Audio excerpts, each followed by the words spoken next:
if you want.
You know what? The amount of people that have said that music's well catchy, isn't it? It is, yeah. Welcome I don't know along. about catchy. Hello, Yeah, Lee. catchy. Hello, Crafty. Hello. Hello, Paul. Hello, good evening, everybody. Episode 15. Dave's come back from his holidays. Thank you to everyone that's joining us tonight. Dave and Lee and Paul Mack, GBKS chair. Thank you for joining us. Pleasure. I've got some mind-bending questions for you today, mate. You are going to get nailed, brother. You're going to get rinsed, Paul. You're proper. Just go and let me go and get some lube. Oh, Crafty. Can I just say thanks for Yasu again for the fishing edition? Nice. Mate, the green mate, one. I was Devo, mate.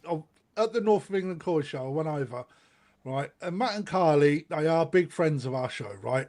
Yeah. And they're friends of mine personally, and Lee's and yours as well. And no doubt, are they doing your T-shirts, Paul? Done. Oh, yeah, they're done. So they're doing yeah. your right. So clearly, well versed within all businesses and shows, etc. I went up to the North England Koi Show, and I went, "Got any green T-shirts with the old Koi Show live?" And that. She looked at me all sheepish, and it's like, "I ain't bought your print." I was like, "You are joking." That is terrible, Lee, isn't it? Oh, mate, I was devastated for you. Well, I did challenge her because we left for France on the Friday, and I asked her on the Monday or the Tuesday, would it be possible to get me one ready? But she came through. Thank you, Carly. She does. I have got a message from the person that won a T-shirt last week. I've got all back orders done. We need to have a chat about that afterwards, guys, as well. Got all back orders done. So, Paul, as everybody that comes on the show gets a T-shirt. What are you, triple XL? Not in salmon pink, though, that you're wearing. I was going to say small, medium, to be fair. Yeah. Well, you're buying so it for just your let us forearm. know what your size is, and then we'll pass that over to Yasu, who knock it out to us at cost. Nice. She don't, but I'm just trying to push that, by the way. So no, she did our show T-shirts, and obviously the logos of the sponsors that were on the back, and obviously the Tancho picture which is the special award this year. They needed changing for the T-shirts to make them look brilliant on a T-shirt, if you know what I mean. So she actually contacted all the sponsors to say, you know what I mean, for the artwork, can we do this? And she's come up with some fantastic design work. I mean, to be fair, mate, she's excellent. If something don't work, she cuts it up. She puts her own take on it, and that's what she done with. I just said, like, we want that, and that. She threw over a couple of designs, and Carly, that is not the cat's mother. And come up with this. But I think we're going to get a new one done soon. Right. Well, we'll get another one done next year. So, anyway, Dave. Yes. Back from France. Blanked. Yes. Yeah. No, not this year. Had a good year. It was quite warm. We had it up to about 41 degrees on 2 days. So we arrived thinking it was going to be quite a challenge, but no, we had a good week and caught some nice pieces for all those that like their carp fishing. And you caught a couple of wet pussies, didn't you? Yeah, 144-pound cat, a 6111 common, a 57.9 or something grassy. That keeps you, that was a good on fish, your toes. Yeah, so a good week was had. Yeah, that's very good. So when you were going abroad, all Yeah. right. So before we get into this, guys, fire your questions in today because we're gonna be answering, and Paul's gonna be answering because once we get to know about him a bit, he knows his stuff as well. Yeah, when you go abroad, right, and you leave your shop, right. We have so many people coming into the shop, as you will, as like Paul goes away 10 times a year because he's rich. Ligas never goes away. But when he's away at weekends and that, how are you looking after your fish over that whole period? Right. Well, we run trickle in, trickle out on every system. So the first thing is we up that. So we're changing a lot more water. We introduce a couple of extra air pumps so we can lash them across so that if anyone fails, but we do have somebody come in and check for us. And apart from that, I starve them the week before we leave. So no food will be given whilst we're away. I think too many people get a bit het up on, I need me auto feeder when I'm away on holiday. To be honest, I think the safest thing to do is not feed them when you're away. Nothing to go wrong then. So, and of course, then we've got cameras. We've got cameras set up. Yeah, you've got SOS systems as well, haven't you? So yeah, and I've got a system now that can send me an alarm, any power outages and things like that. So you can only do it 99%. You know, you can't account for every different scenario, but we've accounted for as many as we hope we'll ever encounter. But everything was fabulous when we come back. Fish were all looking. In fact, the week's rest of food before we went and whilst we were away, I think the fish are looking actually really a lot better than before we went. So I think it's done them good, to be perfectly honest. It does do them good coming off the food sometimes. Yeah, I think so. So I've just given a minimal now before they're starving again now in preparation for the show next weekend. What show?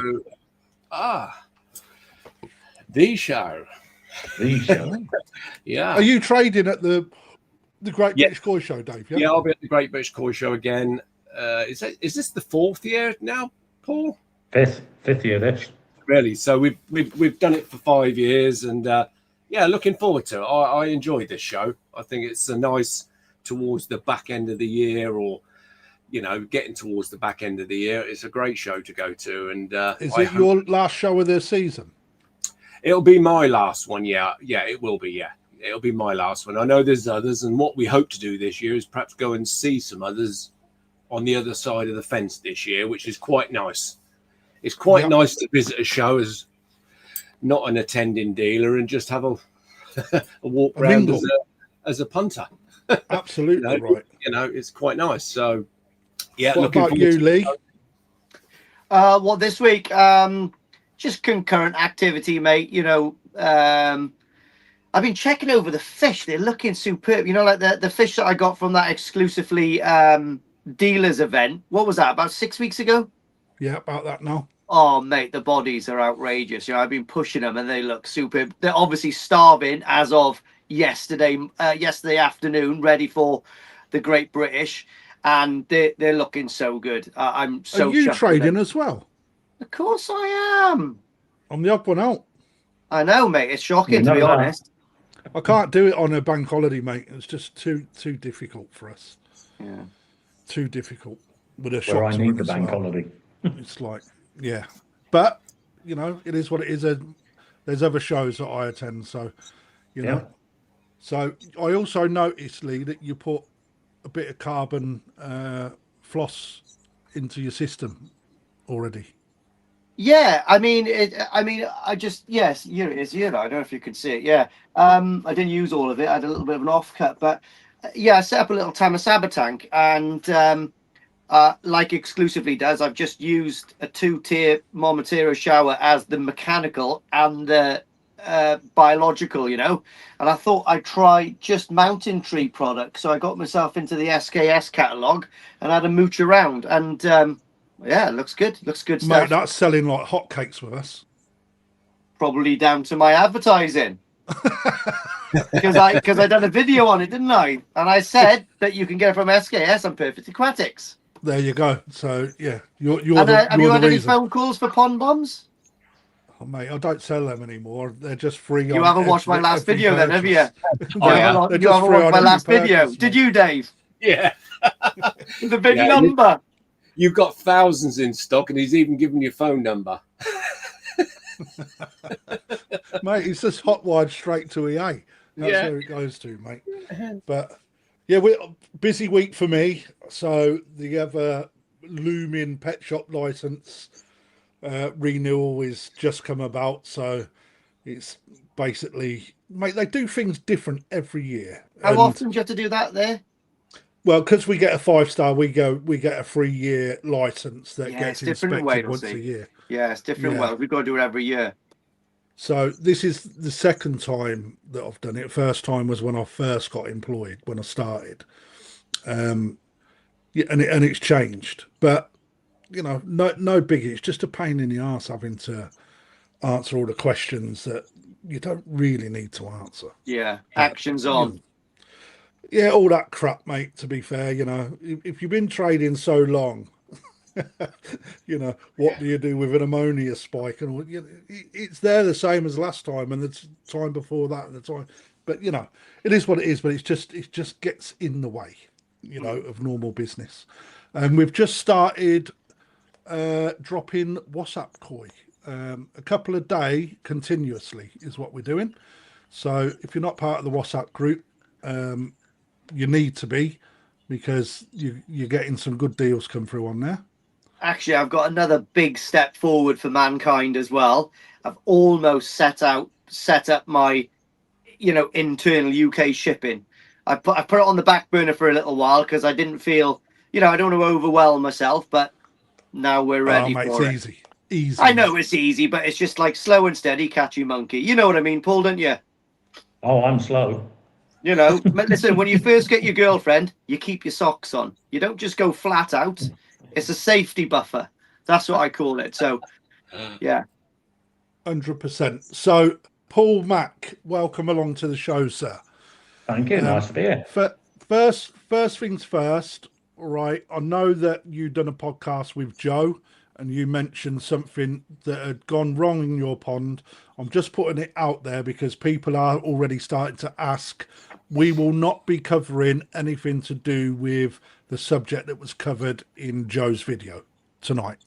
And there's a reason for it. And basically it's being dealt with and we need to keep it off social media, etc., etc. So please don't ask. Just cleared that up, Paul, because people will ask and they'll start to get the wrong end of the stick, mate. Yeah, when I've got to ask people,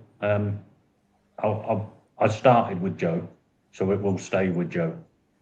You know what I mean? I just think that's fair, because there is things I've got to ask the koi community, and it's just the time. Actually, as a dealer, I'm interested too. Just so I'll sell you a subscription. Right, Paul. People may not know you. You're not. All right. You've got a bit of a face knocking around on Joe Mitchell's Koi Perspective podcast. Yeah. People may not tune into Joe that do tune into this. Yeah. So, introduce yourself, mate. Of why you're appearing on the show today, so people are aware who you are. Well, my name's Paul. A few years ago, I took the chair of the club, the Yorkshire section of the BKKS, where we used to have a little clothes show in Yorkshire. We got shut down with that, and we started the Great British just as for the members, really, you know. But we just created a bit of a monster, and so became the chair of the Great British. What's this? My third year now, yeah. and Third. it's a good show. It's I think people are looking forward to it. The vats sold out very quickly.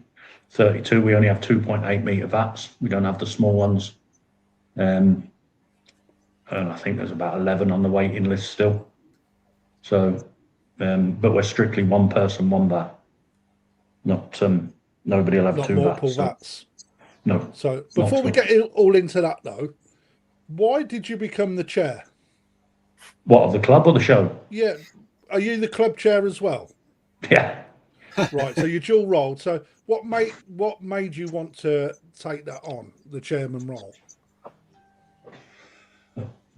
The chairman of the club, it was sort of sprung on me really. I've been in the club since 2016 of the April. I joined at the AGM. I can remember that because I was on crutches and in plaster and got there, and they said, "Do you want to be chairman?" I went, "No." And I took on, I think, sorting out all the events for the club, and I've done that for 8 years now. And with doing the events, you know what I mean, whether it be going to visit dealers or different koi clubs or exchange visits, like we've been to Scotland, we've been to Devon, you know what I mean, and taking, sometimes there'll be 30 of us that go away. You just get to know people, and I think I'm quite a people person. That was my job before I retired. So have you retired? I've been retired older 5 enough, years. mate, to be fair. I look older than you, I think. I retired at 54. Oh, okay. So 1954. That was some time back, mate. Yeah. No, I got run over with a forklift and lost. Yeah. Mate, well, they're an heavy old mechanic. So, do you take new members on from anywhere in the country, or is it strictly county lines? Or no, we were called the Yorkshire section because basically we were most of us were. I say most of us were in Yorkshire, which is a massive county, you know. But then we sort of started the Great British Koi Show, and people wanted to join because they'd come along. We did have a membership stand, but it just got sort of overrun really, and we didn't want to feel that people were joining just because it was the thing to do at the show. That was not what we were about. Actually, we're a club. We meet 12 months of the year, and we want people to get involved. But people do get involved. We've got obviously we've got Craig up in Scotland. He's our furthest north. We've got people down near Stansted Airport. We've got people over in Manchester. And you had me down in Wales. Come on. You're not a member yet, Ian Page Bear. Oh, membership. No, sorry. Yeah. I got denied last year. And we go out to the East Coast, you know, so it's 20 quid a year. The more you want from the club and the more you get involved, the more you'll get out the club. So as a club, what do you offer for membership? Oh, right. Well, we've just, this year we've been to Peterborough Koi Club. We've had the day down there. They've had the day up here with us. If a member opens their pond so we can go and meet and have a chat and just a chinwag and stuff, they put on the food and stuff like that, and we pay for it. We've done a subsidised growing show this year. Now you ask me, I can't even remember where we've been. But yeah, we've been. Oh, we've done Peterborough. With our members, that we've got 3 or 4 members down in Peterborough, so we had a couple of days down there. We've got the summer barbecue after the show, just round the corner. That's all bought and paid for. But yeah, everything. We just go around visiting people. You know what I mean? We'll do dealer runs. We'll just pick an area and say. But it's all organised for your members, correct? Oh yeah. All they've got to do is turn up. Yeah, there's no expense involved unless they're buying something. Do you put minibuses and stuff on for them as well? we're too widespreadly. Right, You know what I mean? Yeah, true. You know, it when we were Yorkshire, we still didn't, because Yorkshire can go out. You know, you can end up in Bradford and Leeds, which is a good hour and a half from me. You know, it's where do you meet and what do you do? And then, you know, when we went to Scotland, there was people that said, "Oh, we'll meet you up, but what we'll do is we'll have a week before or a week after." You know what I mean? So we'd met up with the Scottish lads and lasses, but people stayed up on holiday, the same as when we went down to Devon. You know, it's very hard to just say, right, we're going on the Friday at 12 o'clock and we're leaving from this point and then we're coming back from this point. But we try and do a lot of car sharing if we can. You know what I mean? We do a round robin. If we can get 4 in a car, we'll take 4 in a car. What's the current membership running at, Paul? We do family memberships, and I think it's about 65 families at the minute. Wow. That's a good sized club, that. Yeah. Yeah, because if you look at, well, just I want to give Will a bit of a slagging, because he's going to his brother's wedding next week and leaving us in the lurch for the show. And mate, he should have got his brother to reorg. Poor excuse. On a different date, mate. It was outrageous that he couldn't even do that for us. But I said I'd mention him. But then there's like 5 in the family, so it's very hard to say what is a family. You know what I mean? We give family memberships, so you know we could have anywhere between 200 and 300. Yeah. It's so. But not normally. If we go away, there may be about 35 of us. You know what I mean? If we go that's somewhere. a good tow as well, though, mate. To be fair, Yeah, you know. yeah. But dealer visits, do you do many of them? Yes, yeah, we do. How come you've never come down to my shop then? It's a very good question. We were going to try and do we were going to try and do a day down with like Dave, going to SKS, Avenue Fisheries and stuff like that. But then that meant the night over, and then the Peterborough Koi Club on the Sunday. Yeah. I don't know why we didn't do it, because I've never been down there, and my mum only lives around the corner from Dave. Cheers, mate. Cheers for all the support. Love you. No, I didn't mean it like that, because I'm going down with my mum, aren't I? But yeah, as many as we can do. I think where did we go last year? Well, this year I can't remember. We do so many. I think we went Chris Masters, Aqua Group, Doc Koi, because they're a long way apart, you see. Yeah, I mean that's why I asked, mate, because you know when you've got a group of people in a club, you tend to all come together and do stuff, because people are urging other people along, aren't they? Yeah, it was. We try and get out twice a year. You know what I mean? It's quite nice, because I'm not doing the events anymore. Martin is, but we try and get out. We'll try and get out once for the tow size season, and once for the autumn harvest. You know what I mean? And we'll just pick somewhere and then go. Well, if you ever there's an invitation. I know I don't come to your show, Paul, but that's merely down to operational reasons, mate. But there is an invitation there. If you want to link up, got the cafe, etc. We'll do something for the day, because I know it's a bit of a slog, but we'll do something for a day where whether I see if I can get the koi judges involved, or even link up with Dave or Liam, do a joint event, you know. I put a rain check on that until he gets definitely his pet shop license again this year. I mean, that's fair enough. So going from what we was just chatting about regarding hobbyist club, doing a few events, becoming then to the show chair. Oh yeah. Right. Let's we talk had show. Yeah. How much work actually goes into? Because it's not the national. No. It's a completely different kettle of fish. How much work actually goes on behind the scenes at what I would call a major koi show, if I'm perfectly honest? But we'll have a wash up in September, because the question that we need because we're a club. You know what I mean? Nobody's given me 60 grand to put a show on. I have to ask my members to say, can you let me have all your money to put that show on? And hopefully I don't bankrupt the club.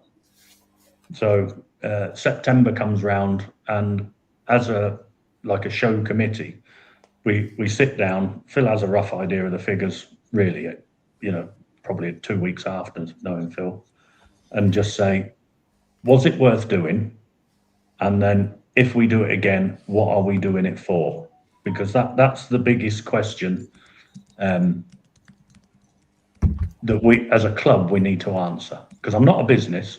I don't need to make a profit, but then I can't make a loss, So if we can satisfy ourselves that we haven't bankrupted the club and we've made a few quid that I can give back to members, because there'll be 20 members that give up a week's pay next week to come and put this show on.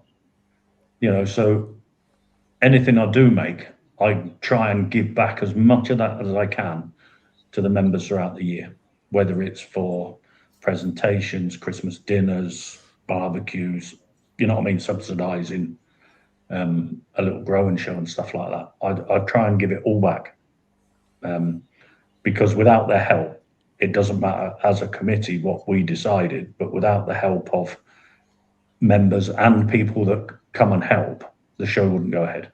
Not a chance. There's too much. One of that is because we're in a building. But if we satisfy ourselves that we're doing it for the benefit of the hobby and it's a feasible outcome that we're looking at, 2027 now, then it may go ahead again, yeah. A question from the floor. Aaron Eden asks, are dogs allowed this year? Yeah, but he's Welsh, isn't he? And no Welsh dogs, I'm afraid, Alan. Sorry, mate. Yeah, Welsh Corgi. No, Aaron only had to ring me. Yes, as long as they are well behaved and on a short lead. Well, I took my dog last year and there was no problem. So yeah, there you go. With regards to you say, right, before I don't want you to tell me the answer to this question. I want everybody in the audience. I want everyone in the audience to take a guess after or while we're having a chat at how much it will take in coin, real dollar, to put this show on. So I think once you find out what the answer is, you'll be a little bit dumbfounded. And I think the closest person to the right amount of last year's show should win a free Koi show T-shirt. Okay. I thought you were going to say a pond bomb then. Oh well, and it comes with a pond bomb, doesn't it? Yeah, stitched in. Right, so you've given us an idea, right? The difference between the national, which is also club money that was transferred over many years. Yeah. However, your club members are live. It's money going in. You've got to pay it out in order to keep the club alive. That's the difference between the national and the Great British Koi Club. Is you're an actual club that operates versus the national, which puts a show on. Yeah, that's the difference. Yeah, so if you bankrupt the club, then what? Then we ain't got no money. And he's not chairman next year. No. Then I'll go ex-directory. I don't know. If people don't turn up, then I've got a problem. I'll admit that now. Okay, why should they turn up though, Paul? Why should they? Why should they turn up rather than watching it on YouTube? Why? I think we've got I think there's a big difference between us and the national. I really do, and I'll explain why. One, I can choose who comes because every dealer that comes has had a personal invite. I don't send emails out saying, please apply. You know what I mean? So I know who I want to come, right? And I think I've probably got the best wet dealers in the country. People may argue, but I think I have. I've also think that when you look at the dry stands, the craft stands, the little artisan hobbyists, or the artisan trade stands, I don't think they'll be anywhere else. And also, I only have one of something. You know what I mean? I've got Yasu coming, right? I wouldn't have another 5 clothing companies just to pack the haul out. You know, I've got a new guy coming this year that can, if you want something made in whatever they make showers out of, it's not plastic anymore, is it? But he can make it for you. It's things like that. If you're looking for something, you've also got the big companies there. You've got Absolute, that obviously, and Profi Drum. You've got Burton's. You've got West Midlands that make or that import the red label. You've got EA. You've got ORs. So not only have you got the little small artisan crafts, you've also got the big multinationals. You've also got Crafty Koi going, haven't you? Yes, I have got the Crafty Koi company. Right, I need to meet this person, mate, because he stole my name. He's very crafty about it.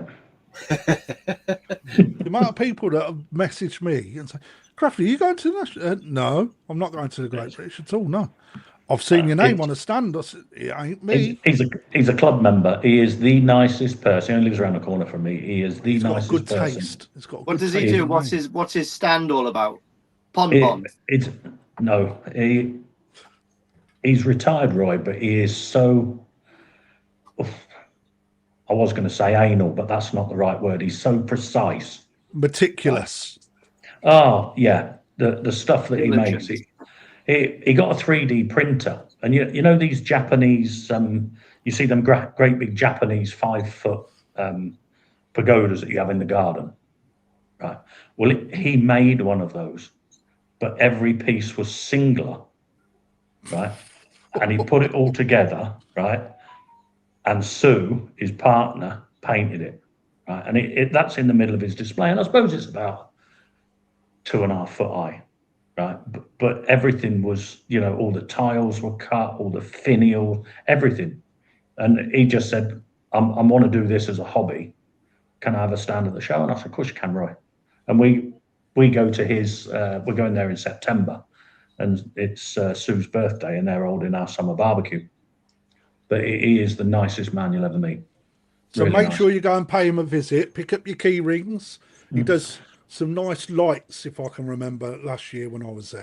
He's made some presentation wine boxes, you know, that you would have a real proper nice bottle of wine in, but with the cork and the corkscrew and all engraved and burnt on and all that. And they're really nice. Yeah, just little things like that, you know, for gifts and stuff, but really, really good. So superb. So other than trade stands, yep. Oh, I got an echo then. No, that's gone. How many vats do you have? 32. Can't get any more in. We 32. We had 30 last year, and I had 200 mil between each vat. And I was just getting bombarded with people that wanted VAT. So I rang Phil and said, Phil, if we squashed all the vats up and literally had them touching, but with the screen coming down between them. So I think we're down about 50 mil between them. But actually the screen comes below the VAT, and then I got another 32 in. So we got an extra couple of vats. How many are left for anybody that wants to show? Oh, none. They're gone in minutes. Waiting list? 11. So popular. Yeah, it is. Yeah, it is. It's I had somebody message me saying I didn't get a VAT this year. I was waiting for my invitation. Well, no, I don't do that. You know, it's. I mean, that's fair enough, Paul. I mean, is there a reason why you don't do that, or? Yeah, there is. Absolutely, there is. If I started with 32 VATs 3 years ago and I sent an invite out to every one of them, right, nobody else would be able to come in and show. That's it. And if you want anybody else to show, it's just not the right thing in my eyes. You know, if we're not the biggest show by any stretch of the imagination, VAT wise, but I would like to think that people, because we're a club, it's got a club feel. You'll know what I'm talking about, Dave. Yeah. The people are different. We're all, you know what I mean? We mix every day, or every month, if not more than once a month. So people belong to the club and they're nice people. And people will come along. We will make them feel welcome. We'll introduce them to everybody, because if they come into the show, they're there on the Friday. They will see all the club members. They will meet all the other show people. We won't just let them stand there, bench to, you know, throw the fish in the vat and away. It don't happen like that. It's, you know what I mean? So Matt Clowry asks, evening Matt, Paul, could you make it bigger? We could.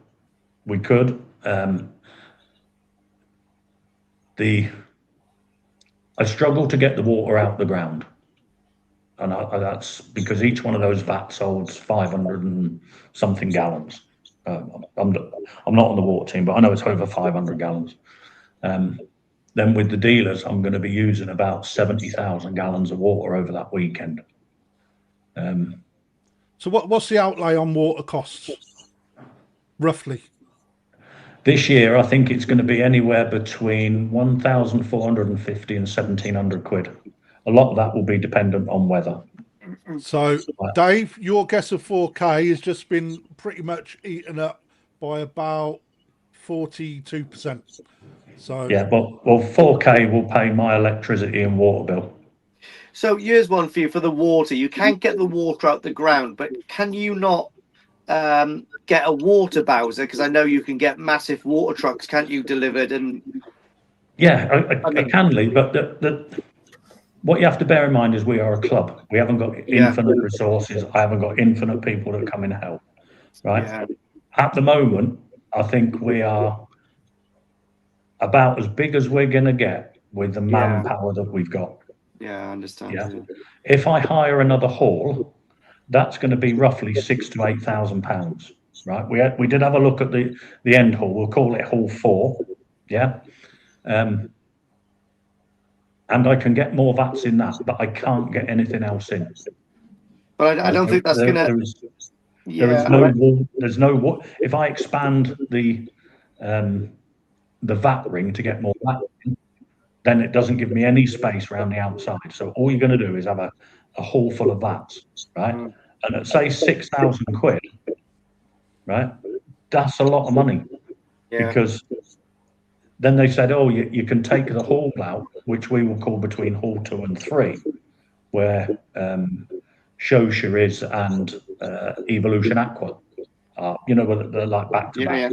So you can take that wall out, but that gives me less space than actually I've got now, because at the moment, as the show chair, I can have people back to back on either side of the wall. If I take that wall out, that actually gives me less space to put people in. So it's really weird to increase the space but get less space available to me. And also, I think opening up that other side with more vats isn't necessarily going to bring in more footfall. No. But what would bring in more footfall is possibly putting another show on. You could have a junior show as well, couldn't you? Yeah, but then you look at the national; they've just moved to May. Yeah, haven't they? So that's the ideal. If you're going to do a young Skoyshaw or you know what I mean, that's the ideal time for that. And then, you know, a month after us, you've got the All England in September at Dytling. That's right. So that's actually a bit of a pain, because that is not quite 30 days apart from your show. It's literally 29 or 28 days apart. Yeah, it was. That's why I've never showed there. Right. It was ours the week earlier last year. I think it was 23rd, 24th of August, because we always go with the bank holiday. I need the bank holiday to get the volunteers to break it down on the Monday. Yeah. So, but it's so yes, we can go bigger, but I don't. We did have a look at the big hall, the conference hall where Stone Dead Concert is. Yeah. We Phil and myself had gone over there, and it is a magnificent hall. I've been there as well to have a little mooch around. It is massive, isn't it? It's polished concrete floor. Yeah. And it's proper conference centre stuff. The lighting looks good in there too. Yeah. Oh, it's all massive LED. They're like about the size of a football. Paul, just circles. Do you think bank holidays has an adverse effect in any way?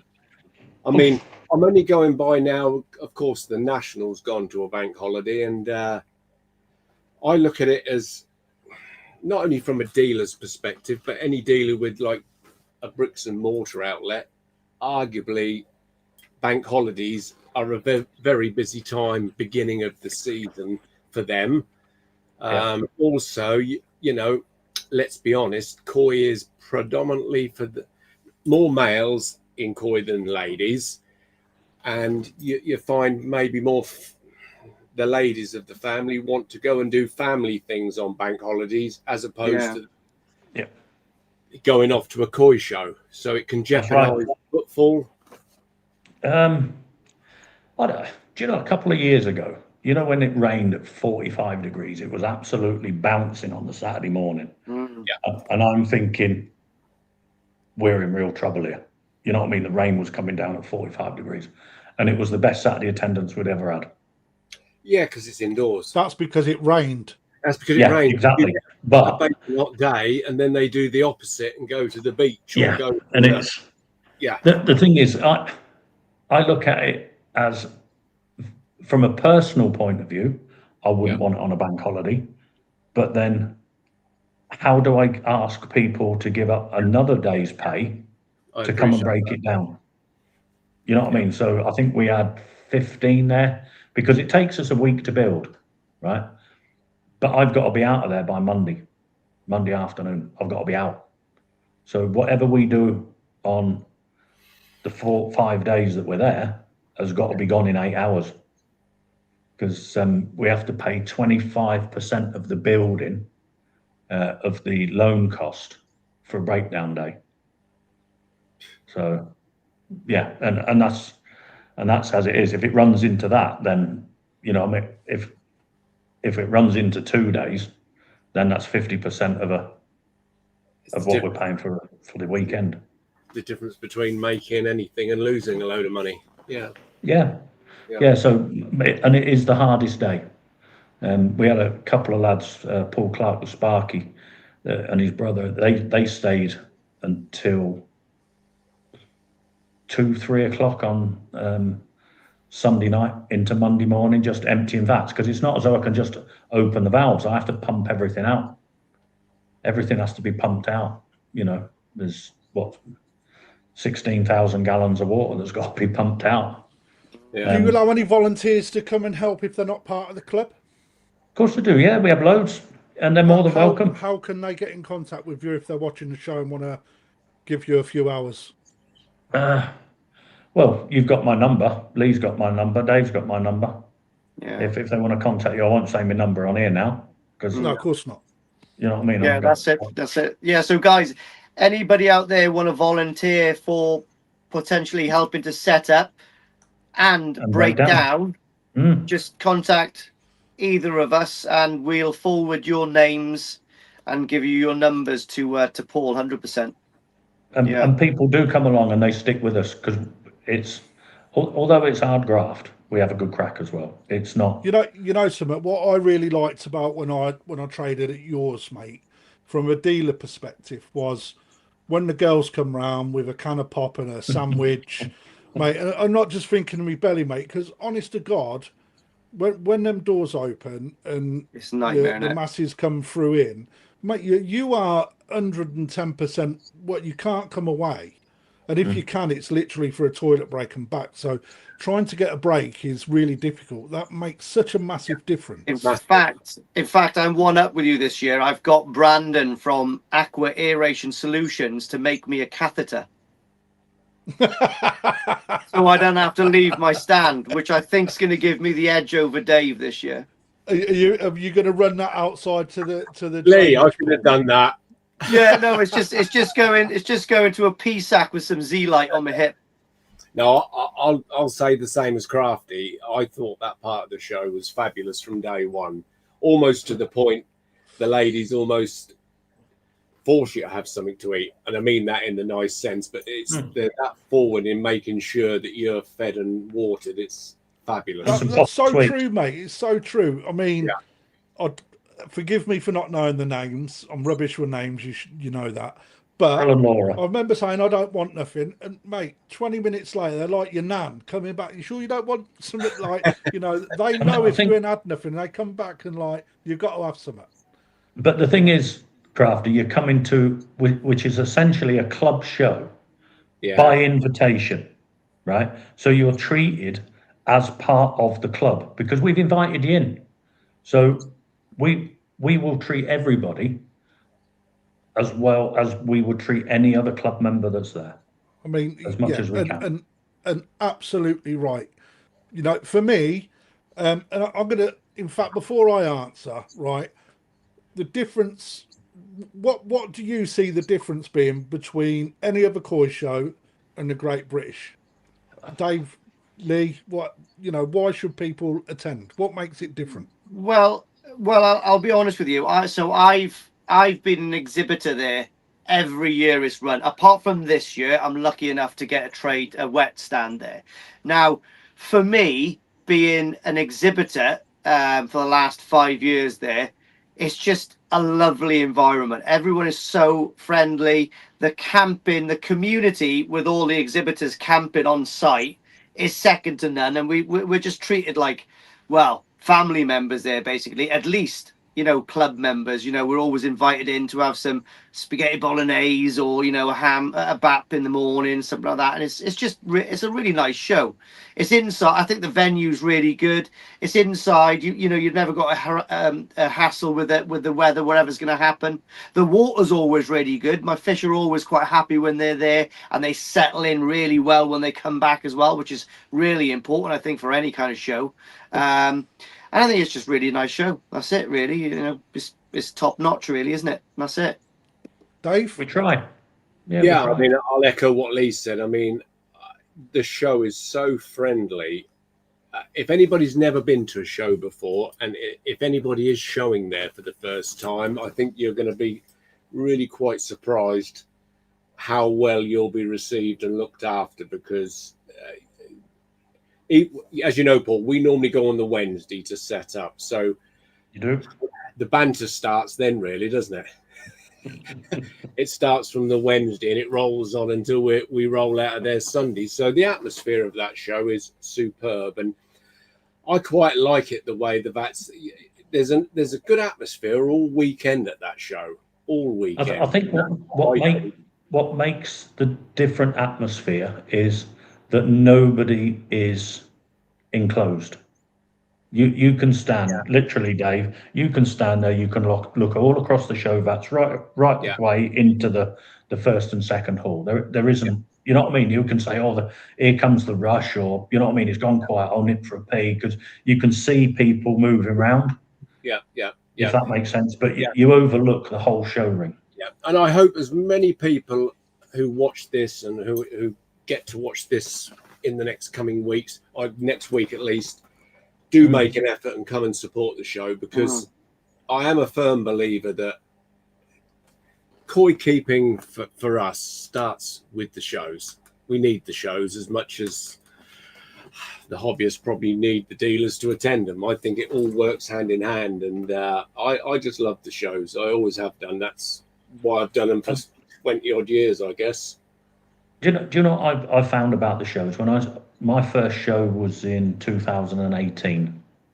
When I first showed just at the little club show, and I got a first in size 2 Shiro at Surrey, Right, I was absolutely chuffed to bits because you don't go with expectations, do you? You go to learn and to look, but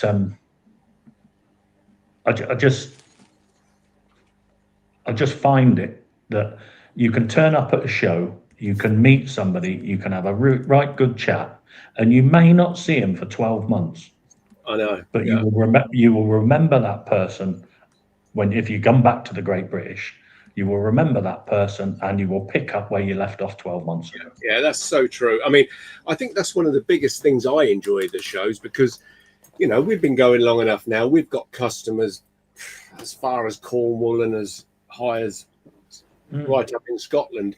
And when they go to the only chance of meeting these people face to face is generally at one of the koi shows. And it's so nice that you can do that year on, year out, and you get to see these same people every year. And you, as you rightly said, you left off from the conversation that you started the year before almost. And I think the show scene is fabulous, and I do really hope that people do support your show next week. So do I. I think they will. I mean, for me, the difference is because you are inside, the distance from the outer ring being the trade stands, irrespective of what trade it is, to the centre ring of the show vats is enclosed enough that vibe of how many people are in there, it fills the room. And you know, when you've got a massive space with 200 people in it, that thins it out, that destroys the atmosphere a little bit. But when you start bringing everyone in, people start chatting, people start to talk to each other, people ask each other opinions, people meet people, and the laughter that you hear just really raises the vibe that's in there. And that's why I think that a lot of people like Gavin, says favourite show, definitely feels the most welcoming. Thank you, Gavin. On top of those sort of things, that's what sets you apart a little bit from other shows. It's just how tightly enclosed it is, and it's not a small space; it's a big space. But the way that it's mapped works really well. And I think what's nice as well, Craft, is that, you know, I know shows have to operate different because of the building or the under canvas thing that they're having to deal with, but it's quite nice that you're not boxed in as a dealer. Yeah. No. You know, I think it's quite nice. You can speak to Lee, speak to Doc Coy over the railings, and you can see Shirley Aquatics, and you don't feel as if you're in your own little box all weekend. It's quite nice to have that. Well, I've been there as a dealer and an exhibitor. Yeah. You know, because as much as I wish that I could like put a stand on there, if it just physically can't happen because of the bank holiday weekend for us, it's just too busy in the calendar year. And we tried it and it didn't work. For that reason is the only reason that we don't attend. But I do try and get away on one of the days to come up to support the show. So I see it from both points. We're as busy as a trader, but going up there, and like what you said earlier, Dave, about being on the other side of the fence, it's nice to meet up with people, have a look at what other dealers are selling, because for me as a dealer, my fish, you know, nothing wrong with what I sell, but it's always nice to see what other dealers have got, because there's so many fish out there. Like when I was at the North England Koi Show with Lee, going around just looking at it was nice to see what Lee's got in comparison, you know, because when you don't all see the same fish, and it's nice to see what gets selected, because I would buy from other dealers, because some dealers may have the fish that I like, and I have bought from other dealers, you know, that's just the way it goes. So when you actually look at the attendance, not just trade stand members, when you look at the centre ring and the exhibitors, the standard of fish, I think, is actually very good for the amount of vats that you have. You know, I think it's amazing, to be fair, and I think that's purely because we limited one vat, one person. Have you put your candles out, Paul? No, do you want me to turn the light on? He's saving that on that Lecky bill. Yeah, I got to keep the pond warm. Lisa's pulled up a good question as well on mine, Crafty. Where is it? Which might lead into another good conversation. Is where was it? How much does it cost for a show vat at this one? £65. Whoa, cheap. Very cheap. I think very cheap for what it is. Yeah. But I'm not a business. You know what I mean? We might have to look at it. You know, our water costs have gone a bit mental this year. We might have to look at it next year because it's, what's it, 220 gallons is about £9. I mean, that's... sorry, 220 gallons is just short of it's about £4.50. So I'll put 10 quid's worth of water in the vat straight away, and that's without the trickle and the dechlorinator and anything else that I've got to put in the water if the water's not. It's a shame you couldn't good. work out an actual figure, and that's what the vat cost. Yeah, somebody will work it out. 2 litres a minute from Friday at 5 o'clock. Go on, someone's on there. 2 litres a minute for how many days? Will be Friday night, Saturday night, all day Sunday till what? Crafty's on it now. Crafty loves it. He loves a spreadsheet. Crafty does. I mean, right freak. That isn't. And then turn that into gallons. Yeah, that's not at all, really. I don't think, Paul. I mean, I would envisage at some point that costs keep rising it on every front: electric, water, the building costs, and I guess it's going to have to be down for everybody to make enough. They pay dealers, hobbyists. I think this is the third year where we've borne the rise in costs. You know what I mean? Whether it's the building, the water, the electric, the campsite, obviously we have to pay for as well, even though we're there anyway. So 2 litres a minute over 48 hours, roughly, is 5,760 litres. What's that, 1,000 gallons? But how many litres? 5,000? Yeah, I'm converting it now. No, that would be 2,000 gallons. So 1,267 UK gallons. Right there. Right. Well, I'm paying £4.50 for 220 gallons. Wow.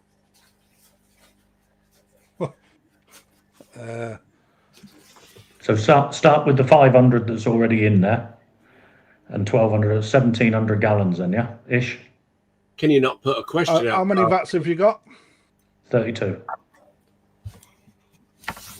Could you not put a question out, Crafty, that if anybody's watching that is going to be showing an increase in VAT costs, would that put them off? Well, I've asked this question before. Yeah. About 2 years ago, and everybody that was watching that live at the time come back and said, yes, we will pay that money. And that was 2 years ago. I think most hobbyists would, because it's their hobby, isn't it? Mm. Yeah. So have we worked out how much that would cost per vat? I'm just working it out now. How many vats was it? 32. Well, how much is it for one vat? Just because I want to know how much money's worth of water goes into a £65 charge for an exhibitor. Paul, year on year out, what is how much was you paying a litre, Paul? Setting up the show, finance. Sorry, I'm paying about £4.50 per cubic yard, so it's 220 gallons. Did you hear that, Paul? Sorry, mate. Year on year, what is the hardest one thing about setting the show up or organising the show? Is it solely the finances? No, it's volunteers.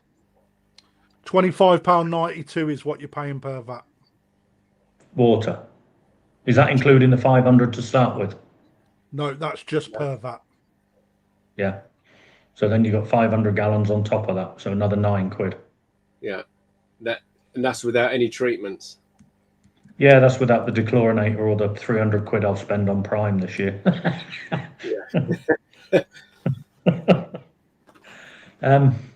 What's the hardest thing?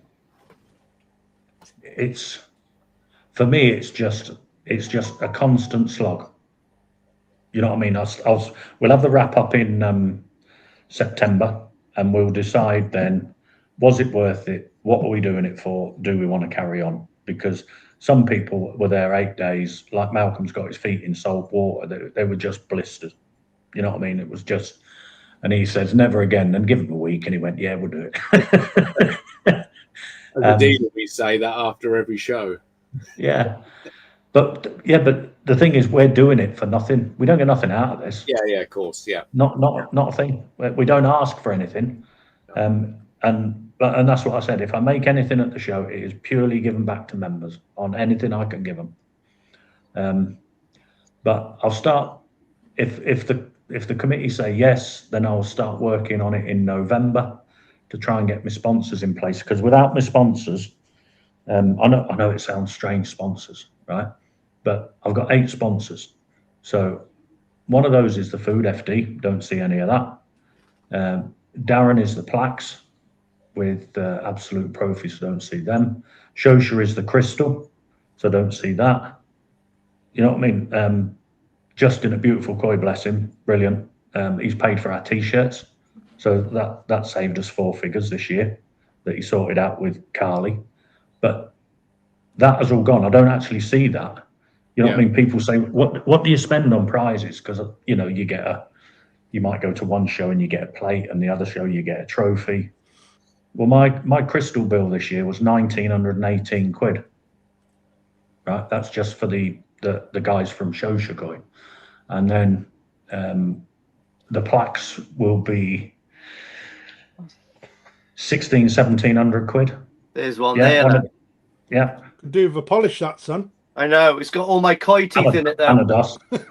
But the thing is, it's not just about giving back, because people bring their koi to trust us, right? So Frank's going to do his detox again. Every winner, whether it's best in variety or the majors, will get a bag of that. FD are doing the food. We're giving that away. We're doing the crystal again. We're doing the plaques again. We're doing the rosettes again. You know, and it's all about, actually, if you bring in and you're winning something at our show, you know what I mean? Let's take some nice prizes home. And yeah, of course I will. Absolutely, 100%.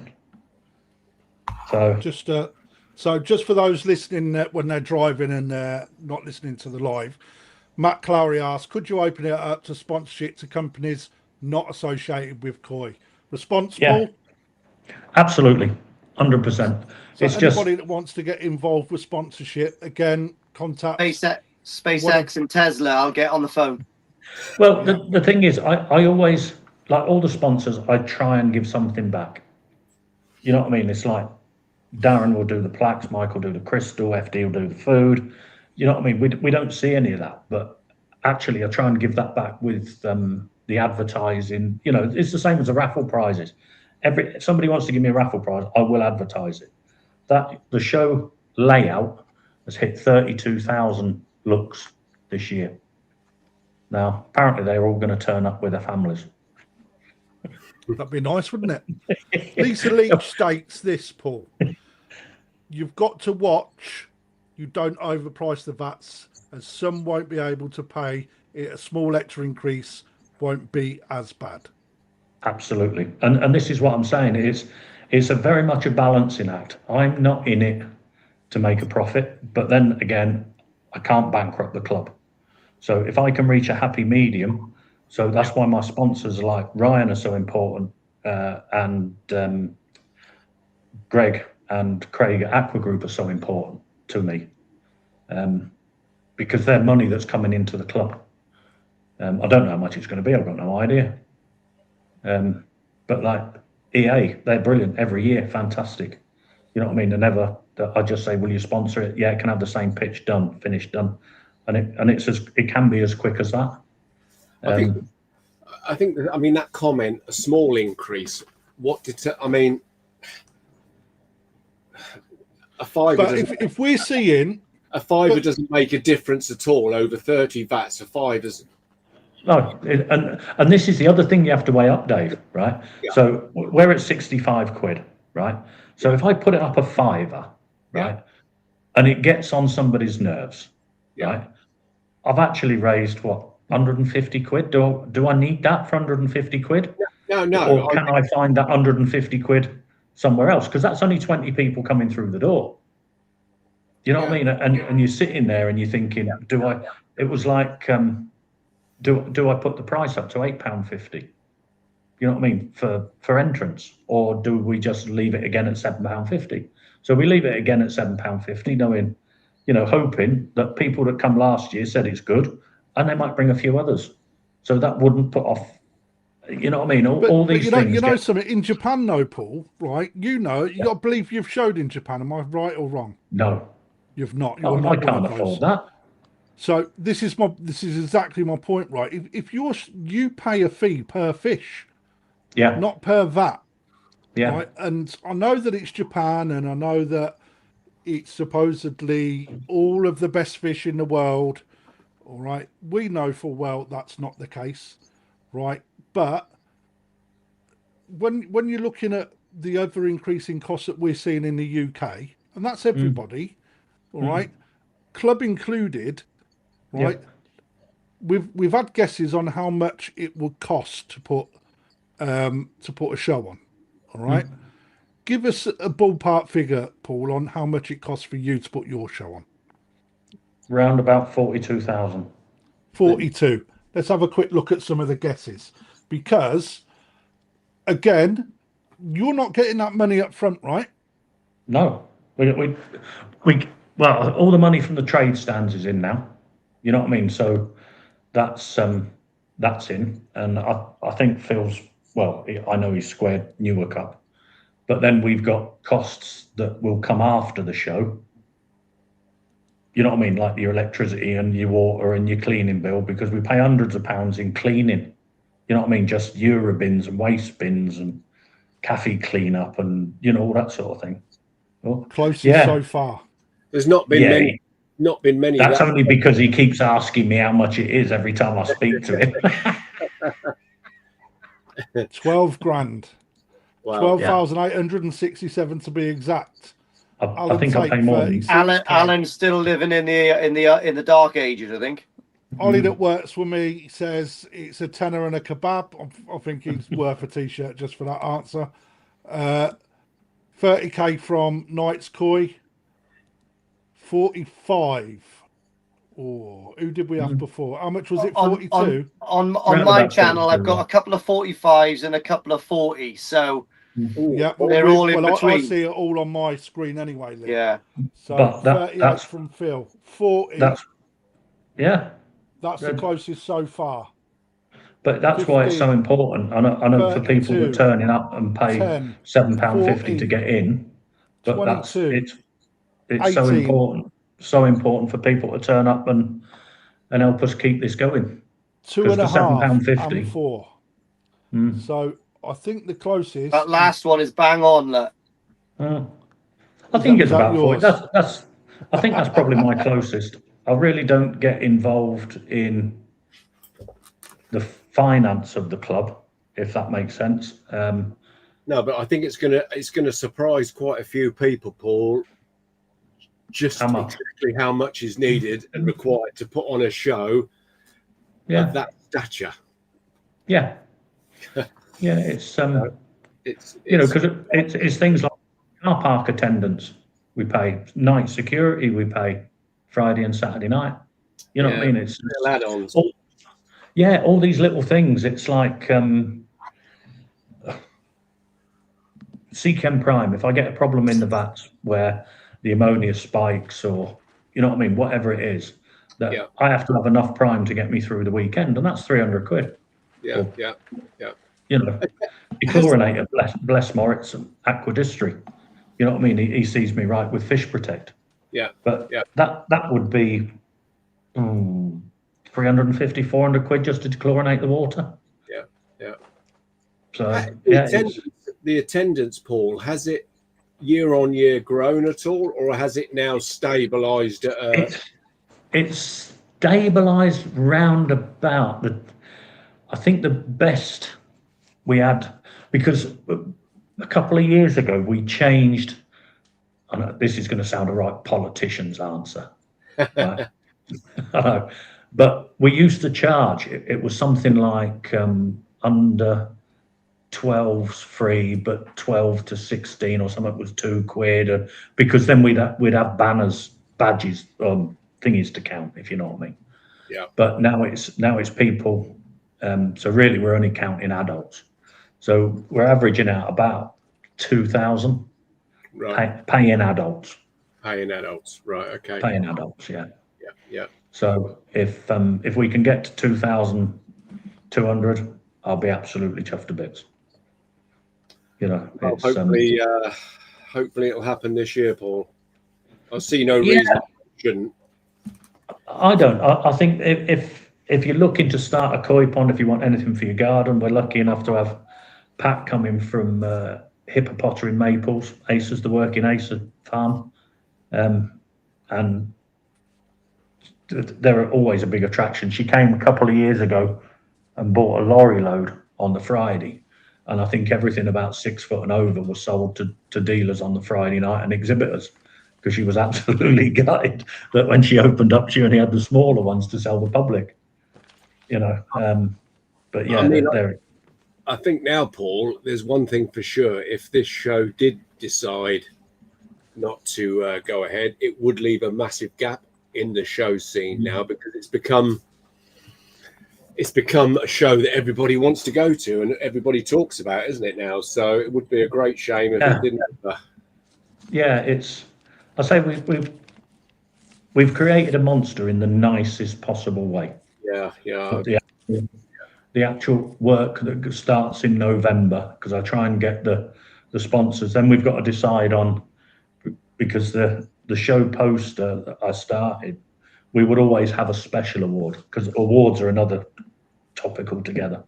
But we always have a special award. But I always want it to cross varieties, because you know, whether like Tancho this year, it's Tancho any variety. So Tancho Goshki, Tancho Chiba, Tancho Kajaku, up against all the others. But that's chosen by our wet sponsors, which will be Mike, Darren, Greg and Ryan. You know what I mean? So that it becomes a little bit more personal, if you like. Yeah. But we'll try and get the show poster out, and that will just be the hint of what's on the show, or what's going to be the special award this year, because I wanted it to be attainable for anybody. You know, it's like Paul? Last year, best King Ginrin. What? Hand one, hand two. Right? Choose one. Hand one or hand two? We'll go hand two. Hand two. Yeah. T-shirt winner, Darren Rollins. Well done. The other person Well done, was on there. I don't know if you can see it, but the other person was on there. There you go. So Darren, whoever it is, your choice, contact one of us and we'll get the details sent over to Yasu Koi. So sorry about that. I weren't listening to a lot of what you were saying, because for somebody that does so much social work, not social worker, but work on social media and other little projects, do you think I could find a fucking notepad?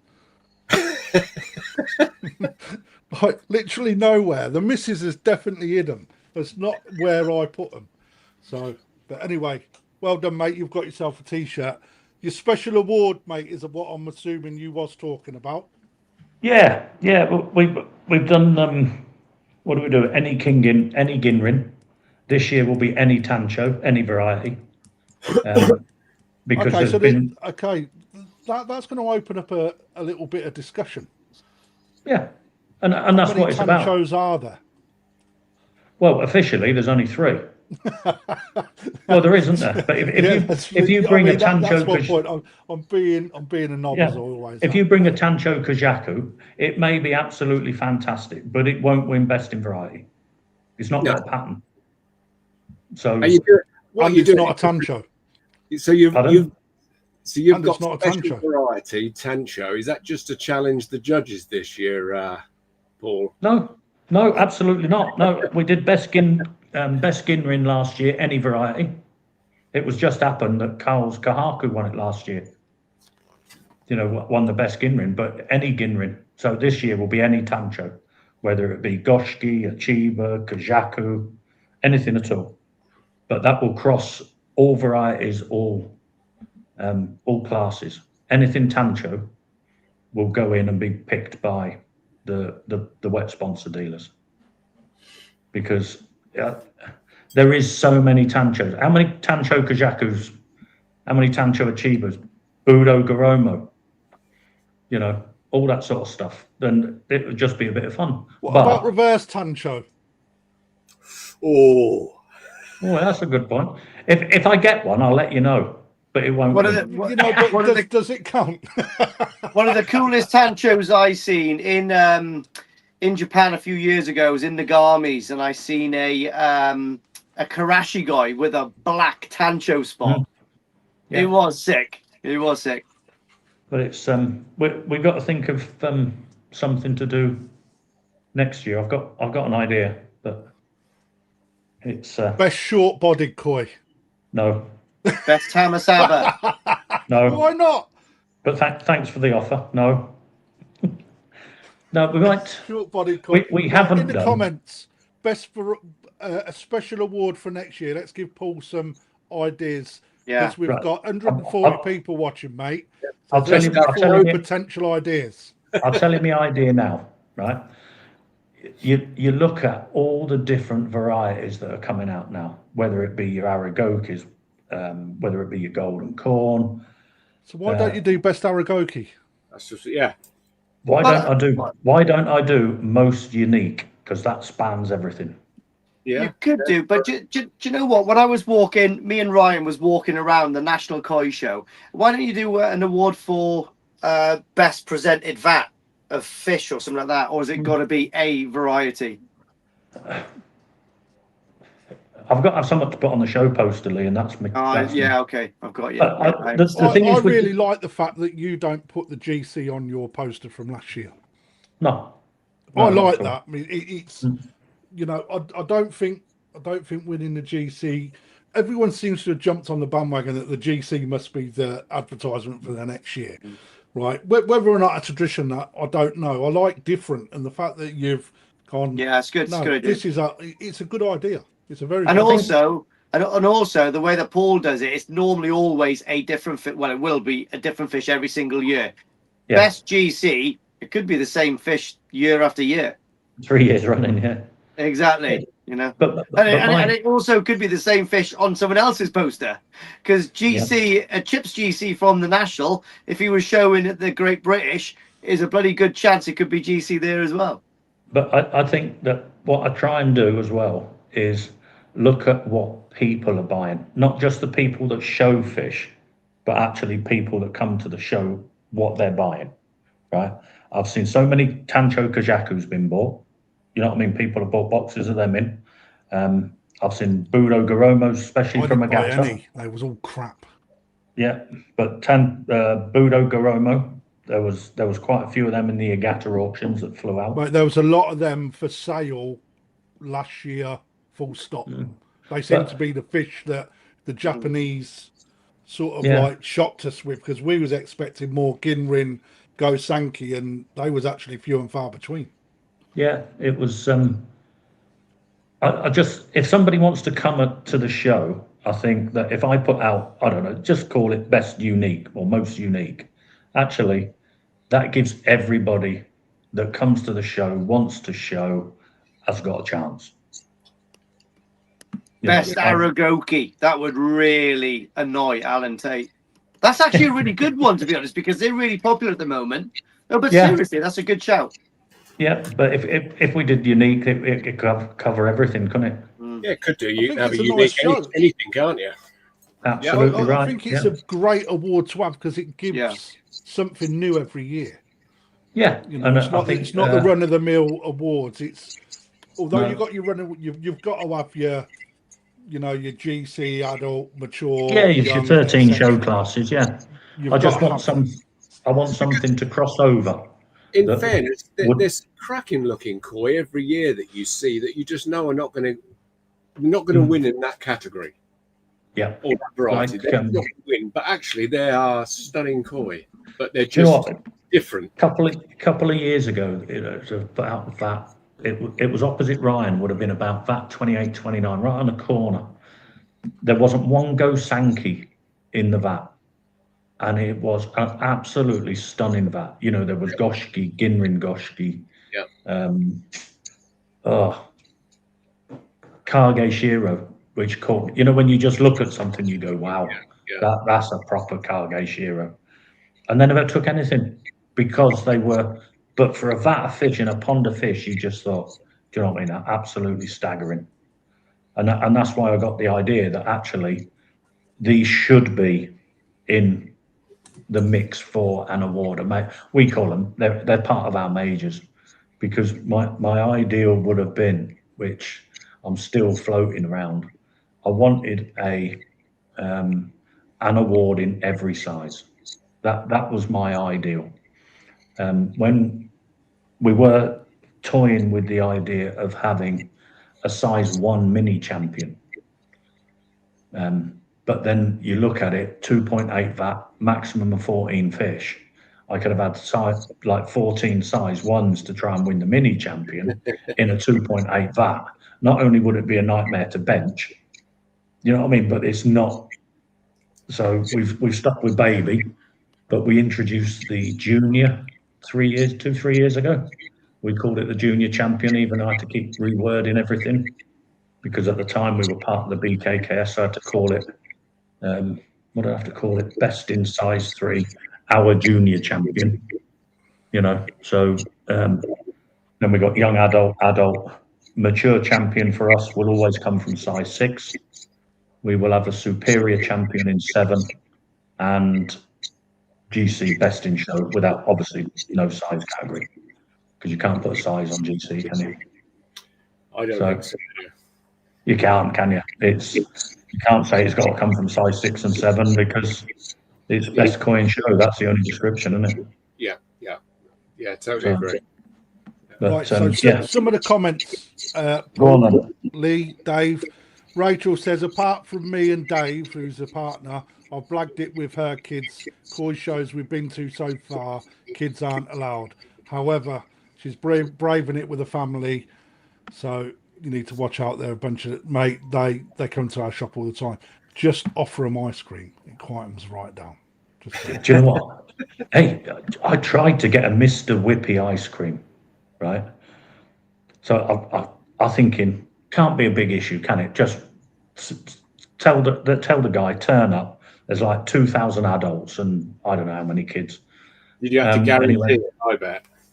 No, he wanted me to pay him 400 quid a day to turn up and then keep all the money. And then rip everyone off for an ice cream. Okay, now Lee, are we going to turn up with a couple of big box freezers with choc ices and? You know it, mate. We're gonna rake it in. I'll be outside. Yeah. Yeah, awesome. I'll we'll get Kate to do it. Yeah. We'll get Katie to dress up in a Mrs. Whippy suit. Knight's Boy says he just drags the missus along. She's got no choice. He would just threaten that the wedding's off if not. Fair play. Fair play, yeah. Brave man. So going back to why koi shows are important, Koi Pond Vibe states the shows are just a good way to meet new people, have a chat to so many people in the hobby. Couldn't agree more with that. Yeah. You know, that's we used to have a saying in the army where business was done in the mess. You know, it's like that is the only way that you're getting to meet new people or sort things out is actually when you're doing something in a space where everyone meets.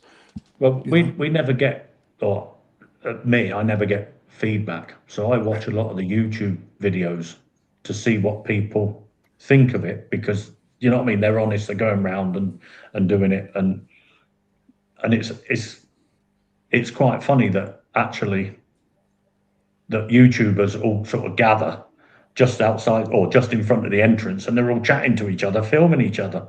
You know, oh, this is him, this is him, this is him. Yeah, but just I want to know what's around the show and give us some feedback. Go on, sod off. Well, I'll tell you what I might try and do is get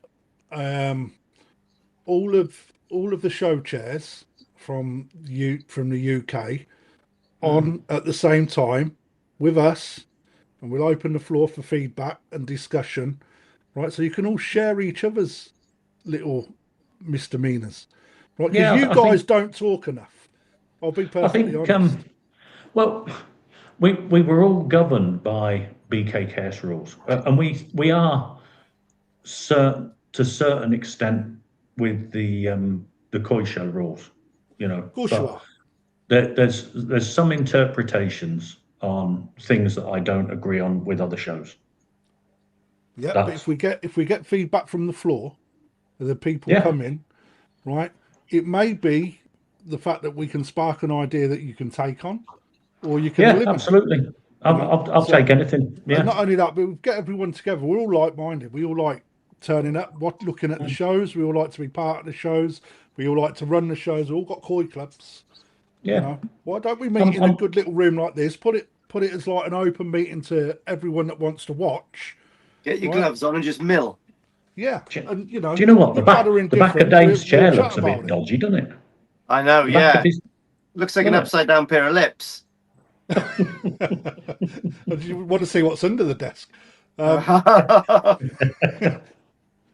So when I said why should we go there instead of just watching it on YouTube, again, Koi Pond vibes. Watching it on the screen is definitely not the same as being there in person. No, definitely not. I think that actually, I think it was Ian Jenkins when we were speaking about the national, stated you just cannot physically see the quality of the fish on a 2D image.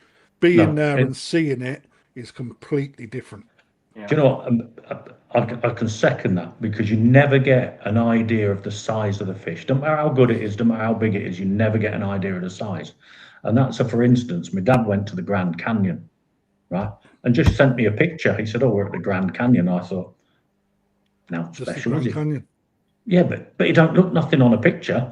And when he tells you it's like a mile deep or whatever it is, and you go, "Oh, that's quite deep, then, isn't it?" Yeah, when it stood at the bottom or free falling for 3 or 4 minutes. Yeah, it's but yeah, I'll be going with that. It's as I say, we're still governed with certain rules, but I will tweak them or as required. Yeah, absolutely. I don't want to bring any negativity to the show. You know what I mean? It's I think we're managing to stamp out negativity, if I'm honest. And I'm not interested in negativity. I do this because I love doing it. I love the hobby and I love the people in it. And if I didn't, I wouldn't spend the best part of 10 months of the year just working to try and put this on. You know, because it is work. Right, mate. You know, well, Dave will know. When do I ring you, Dave? About middle of January? Yeah. Saying we're back on. Yeah. You know, there's I think 2 or 3 people that aren't coming, couple of retirements. Bonsai, what's his name? Corin's not coming because he's teaching for the weekend. I think Dan at Northine Nets is now through SKS Wholesale. So, you know what I mean? Yeah, but Northine should still be there. No, they're through SKS now, Wholesale. Mate, they can still be there. No, he couldn't. It wasn't possible for him to be there. Oh, mate, I'll have words. But too late now. Gone. Yeah, but then only focus what we can do, not what we can't, right? Yeah, but then you look at right. So what have I got left, and what do I need? What will bring me something else to the show that I haven't got now? And then you start thinking, you know, because you've got a karaoke booth. Could be ice cream machine. Well, yeah, you've got a rock concert that no one else has got. Ben and Jerry's. That's true. Yeah. You know, we always visit the rock concert, Lee. Well, we always get invited to the rock concert. I would like that's to what say. I meant, mate. Yeah. Yes, I'm looking forward to that. Well, a couple of years ago we got free tickets. Then last year we had to sneak in, didn't we? Yeah. No, we didn't sneak in. Pull. We got invited in. We got invited. That's right. And we was drinking some mad, weird beer. Do you remember? And oh my God, what was it made out of? Piss and cabbage. Rhubarb. It was gross. Rhubarb ale. Nevertheless. Oh, it was gross. It was. But Right. But one question that obviously gets asked a lot, and I'll put my 2 pence worth on this, is there should be more done for children. Right? It's a koi show. It's what more do you need? A bouncy castle, a fun fair, the dodgems. We started that before everybody else, to be honest. So we got the colour. We did the colouring competition 3 years ago, didn't we? Because then I think I won that one, to be honest. You did, yeah. Actually, at the North of England Core Show, they'd done that, and one of the staff was sat there colouring. Who started all that? Who started all that? Mate, it don't matter if it works, doesn't it? If it's exactly right. Good thing, it's a good thing. So we've got the face painting now as well. The colouring competition. Free? I don't get involved in that. Somebody says, should we have the face painting? I say, yeah. And that's it. They sort that out. And if we've got to pay, then send the bill to Phil. And, it's one of them, isn't it? It's like the colouring competition. I know it's not a lot, but it still costs us a couple of £100, I think. Yeah, of course it does. So Little G says, the shows are mega important, gives everyone a chance to see the potential of the fish and get some great bargains and see a lot of stuff they probably wouldn't see. Yeah, and that's the thing about only having one of something. Because I've got Rebecca Chetter that does slate. Yeah. I've got Ben that does granite. I've got Lebo that does wood. I've got your mate Crafty Koi that does vinyl and plastic. There are other people that want to come, but actually all I'll do is duplicate what I've got and dilute what they would do. Their own speciality is. Absolutely. Can't we just do that with the wet dealers and I'd be the only one?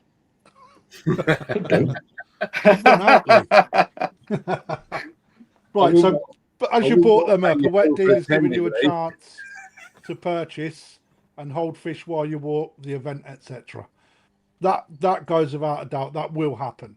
So they'll hold in a box there, I should imagine. Yeah, that's what we do. Yeah. And then because at the end of the day, we send fish out on a 24-hour courier. So if we can't box them up, bag them, box them, and leave them with your name on the box ready for you to collect when you want to go home, and the fish not be bad, then there's something wrong with the dealer. But we also, if you're attending 2 days in a row and you're obviously running in to get your prize koi wherever you want to buy it on the Saturday, but you're not leaving till a Sunday. We can also keep those as well. Yeah. You do that, Dave? Yeah. Yeah, I'll keep them. If somebody's there for the whole weekend, we'll just put it into another vat that we can clearly see it's something different. Sold. Yeah. It's in that vat, and then they can collect. We'll box it up Sunday for them. All the other purchases, exactly the way to do it, isn't it? We'll box them up as soon as they're purchased. We did it slightly different at the National, depending on because of the temperatures we had there this year. We did it just a little bit different, but usually we'll box it up straight away. Their name goes on it, and it'll be absolutely fine in that box for hours and hours. So yeah, no issues. Probably better actually in a box out the way than getting looked at and netted. Do you know what I mean? So actually, it's probably better for them. Yeah, it saves any mistake as well, doesn't it? Here's one for you, Dave. Blow smoke up your ass. Wayne Margaret's son, you probably know him. No disrespect, but Dave Fish is some of the best at any show. No, him, I paid him. Oh, you paid? Okay, that's there you go, mate. Sponsorship's always a good one. Thank you. Ponvi, first time going this year, and they can't wait. There you go, mate. So there's a new set of feet coming through. While we're on that, in the comments, because I've slowed down, if anyone's going for the first time, put it in there. So, excuse me, Paul has an idea of how many newbies that he's expecting. That'll be good. Right, Atsumi, thanks for watching. Here we go for some amazing take on what's going on. It is the show where interaction amongst people takes priority over the proper growth and development of koi and our Yukai, Himp Yukai. It's never held in the midst of the growing season. I think that's a copy and paste because I think that's just about every time he says it. Mm. For me, okay, Atsushi has got. Sometimes his translation doesn't come across properly because just the way that he presents himself. However, he has got a thing about koi being shown during the summer months. Unfortunately, this is where it makes a difference, and I'll speak from a business perspective, right? So, as a business in winter, from dealers, we've got fuck all stock to offer. The water temperatures from ponds at the shop versus what can be kept at a show are miles apart. That's the second thing. Number three, British don't like cold, wet mornings and dark nights and whatnot. So the amount of people turning up during the winter, it's been done before in the UK, has actually bankrupted a club because there wasn't the dealerships, the weather weren't the best and it was too cold, and English just don't get off their arse during the winter periods for events. Hence the reason our season for doing stuff is spring through to mid-autumn, I would say. On top of that, we are not like the breeders over in Japan where they can move fish about easily because their tozai and whatever, the business is still rolling in the background. Over here, people that show have to get their fish to a point where they're ready for the show. So the water parameters are within, they know if they want to grow out or they want to keep the koi. No pressure for people to show. People show because they want to show.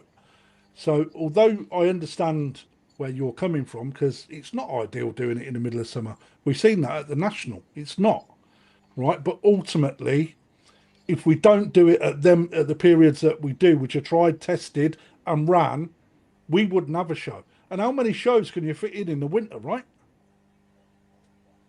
That's a good point. It's not just one show a year, is it? No, and it's been tried, as you said, 3 or 4 times and always failed. One club actually went into the red and broke and stopped existing because of it. Yeah. What club was that? I'm not going to say. Because I haven't heard that, but there used to be a winter show at the racecourse, didn't there? That's correct. Yeah, it's been done, and it's not carried on because it's just next to impossible to get. Yeah, it was freezing. The water was freezing. So if anybody that's got a heated pond, not a chance to drop in it. So actually, where he's going on about the development and all that kind of stuff, most of the, I would say, more serious hobbyists in the UK, they get their growing season through the winter, pretty much. Yeah. Certainly up to January, yeah. Yeah, exactly. So, there is difference of opinions. He's got his right to an opinion. But ultimately, when you look at what we do in the UK, we cannot mirror what goes on in Japan. We can't do it. It's just simply just not achievable. It wouldn't be viable for any club or anybody to put a show on during the better times of the year. It just wouldn't pay for itself. It wouldn't be good for our fish either as dealers to move them around at that time. No. I mean, the Southeast, did they do it for 2 years? The Young Koi show as well? Yeah. What month was that in? I think it was early May. It was early May. Yeah. Early May, but I can remember going down. I really enjoyed it, but I can always remember thinking it's cold. The mornings were cold. And that hall was cold, even though it was an amazing hall. It's still cold, isn't it? So dealers don't get behind it because they're not going to sell any fish because nobody's going to be buying them to put into their ponds that are probably arguably still covered at that time of the year. It's also one of our busiest seasons. Yeah. So we're doing all our buying, moving, prepping, etc. It's a lot of work for a dealership to throw a couple of koi shows in there. It's like I just don't think it'd get as much support personally. And to be honest, we're geared up for the summer. That's when people like to get out and about, don't they? Simple as. Yeah. People like going out in the summer, don't they? Yeah. I mean, when it starts, Gary Coy says entrance fee is cheap at £12. It is very cheap at £12. It's a giveaway at £7.50. yeah. So £7.50 is the entrance fee, just to prove that. Let's take Gary off because Lee's covered. At the Newark Showground, search at the Great British Koi Show 2026.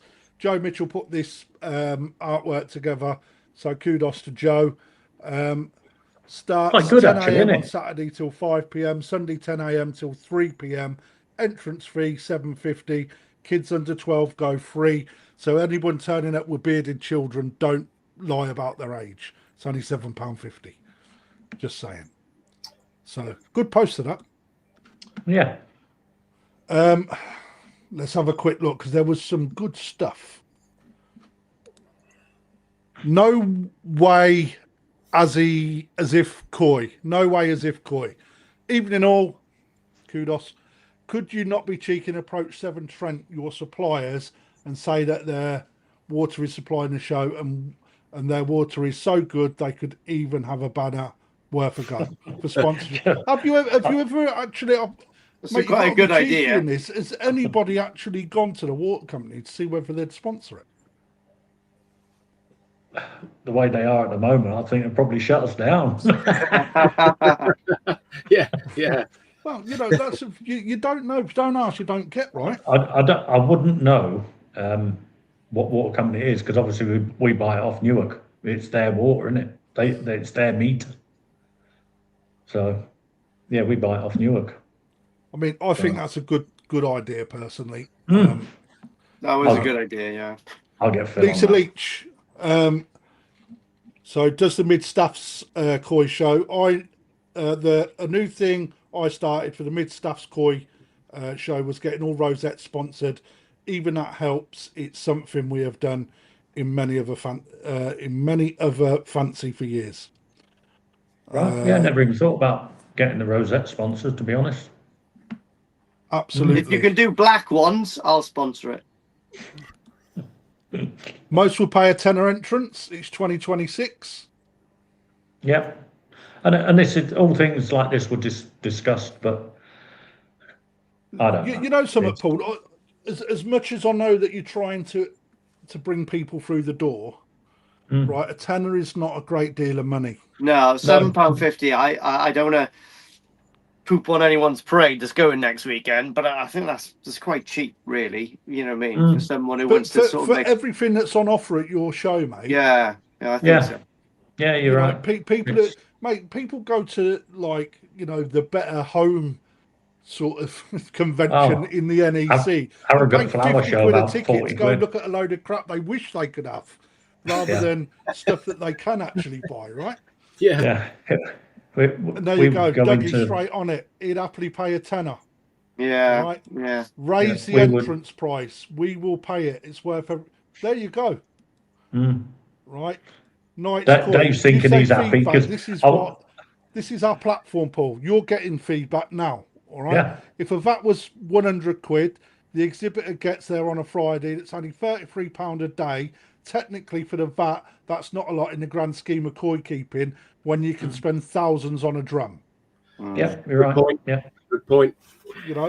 Or even everybody wants to pay £200 on a box filter. In the scheme of things, it's not a lot, is it? Yeah, Dave's happy because I was going to put the stand fees up. Everybody will be paying a tenner of stand fees.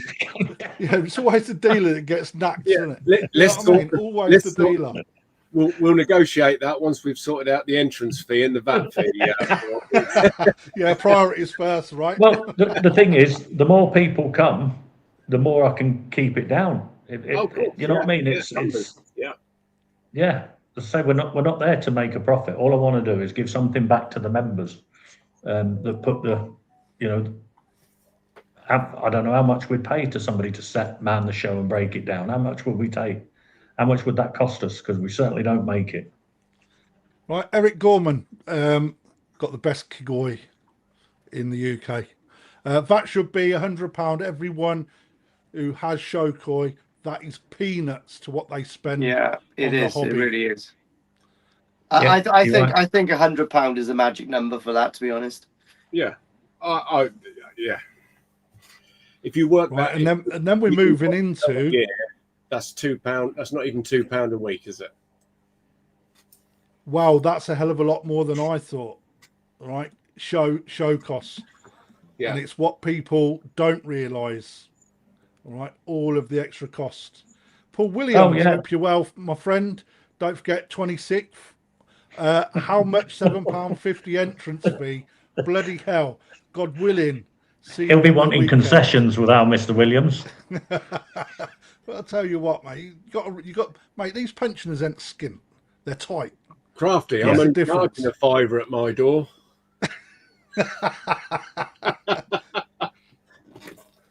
Colin Holland.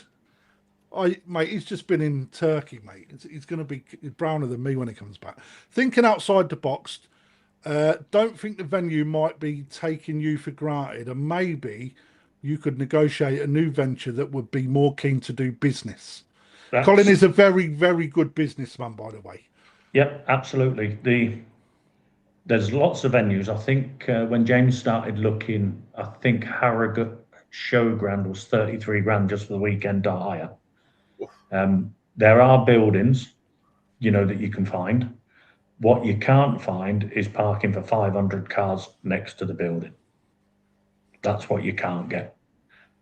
And without parking, we were talking earlier on about that big building with the polished floor.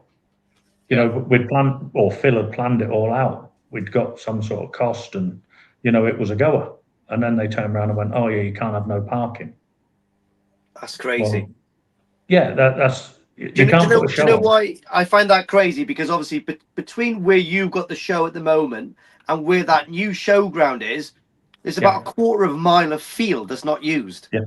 Yeah, but you want to go down there, Lee, when they have events on, like antique fairs or old cars and stuff like that. You can't move down there.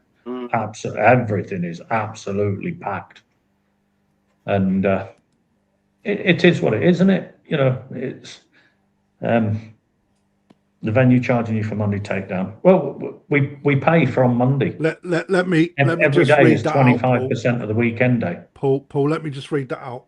So the venue charging you for a Monday takedown is taking the mickey. The venue would be hired out to anyone else. So So I would be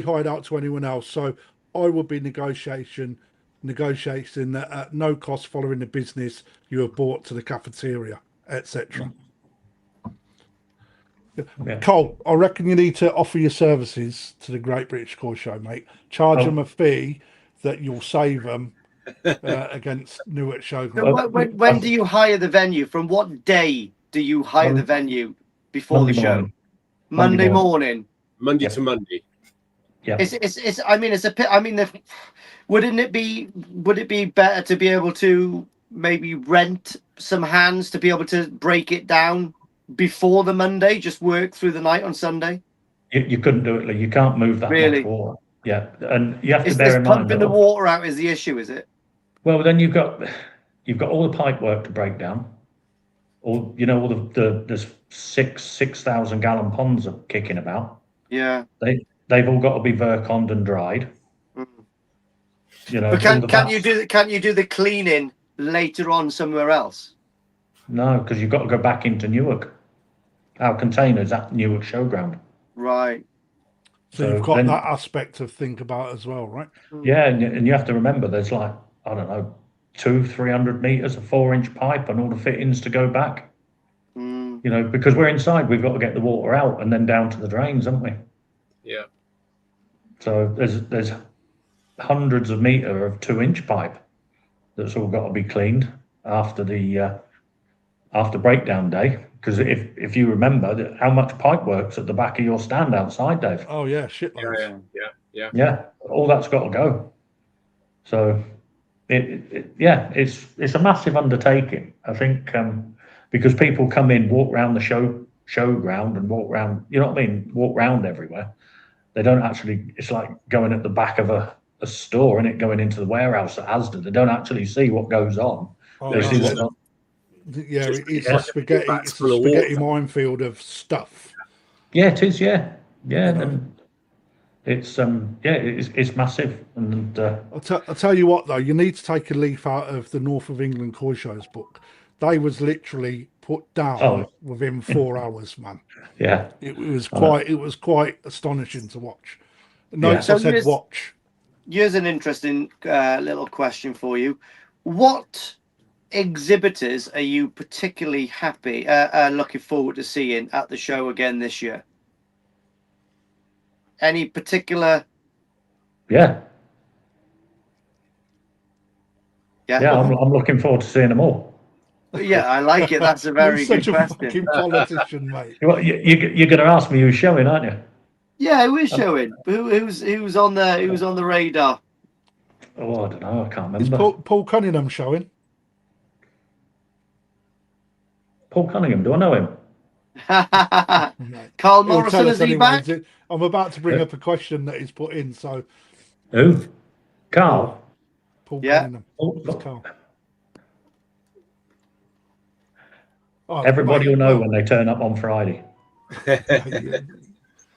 Well, it's right though, isn't it? You know what I mean? If people will talk between themselves and groups will know who's showing and who's not. But you know, if I let everybody know who's showing, one, it'll probably break data protection.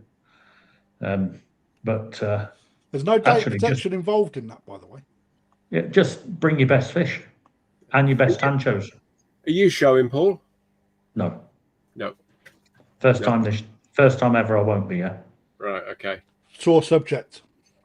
Very. I knew. Yeah, thanks for that, Dave. Cheers, Dave.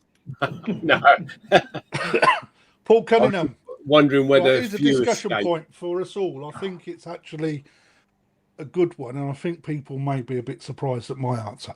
Will digital shows become more Paul Cunningham, thank you for sending this in. Will digital shows become more mainstream due to live show costs? Koi ... Or will the draw of hobbyists get together always by massively popular? Will the draw of hobbyists getting together always be massively popular? I hope so. So let's do. Will digital koi shows become more mainstream? Hope not. Yes. Yeah, I hope so. I like a digital koi show. The only thing is, I think they're really good for people that don't want to drag their koi across the country, who maybe haven't got the minerals to do it, or just don't want to because they think koi health maybe is best for them. But the hard thing with them is it's really hard to get honesty in some of those shows, because if there's a way to cheat, mate, there is a way to cheat, isn't there? Do you know what I mean? It's the difficult one. Well, with AI, how many women have you seen that have been on the front cover of Gentleman's Quarterly, and then you bump walking down the street? Yeah. Mate, they don't exist because they all get shopped out. Yeah, all the little blemishes get removed. Well, weren't we just a minute talking about winter shows? Wouldn't the ideal time to do digital koi shows is through the winter? Yeah. But you've got to accept the fact there's going to be some AI now is available to everybody, and it's easy to use. And I think you're going to see. And the fish will only be as good as the photos. Yeah, but I mean, AI now can turn something. Yes, that's what I mean. That the fish will only be as good as the photo that's submitted. Yeah. But there's probably a place for it. I just think you're going to have to accept the fact that some photographs will be exaggerated. Yeah, but I really, really hope that.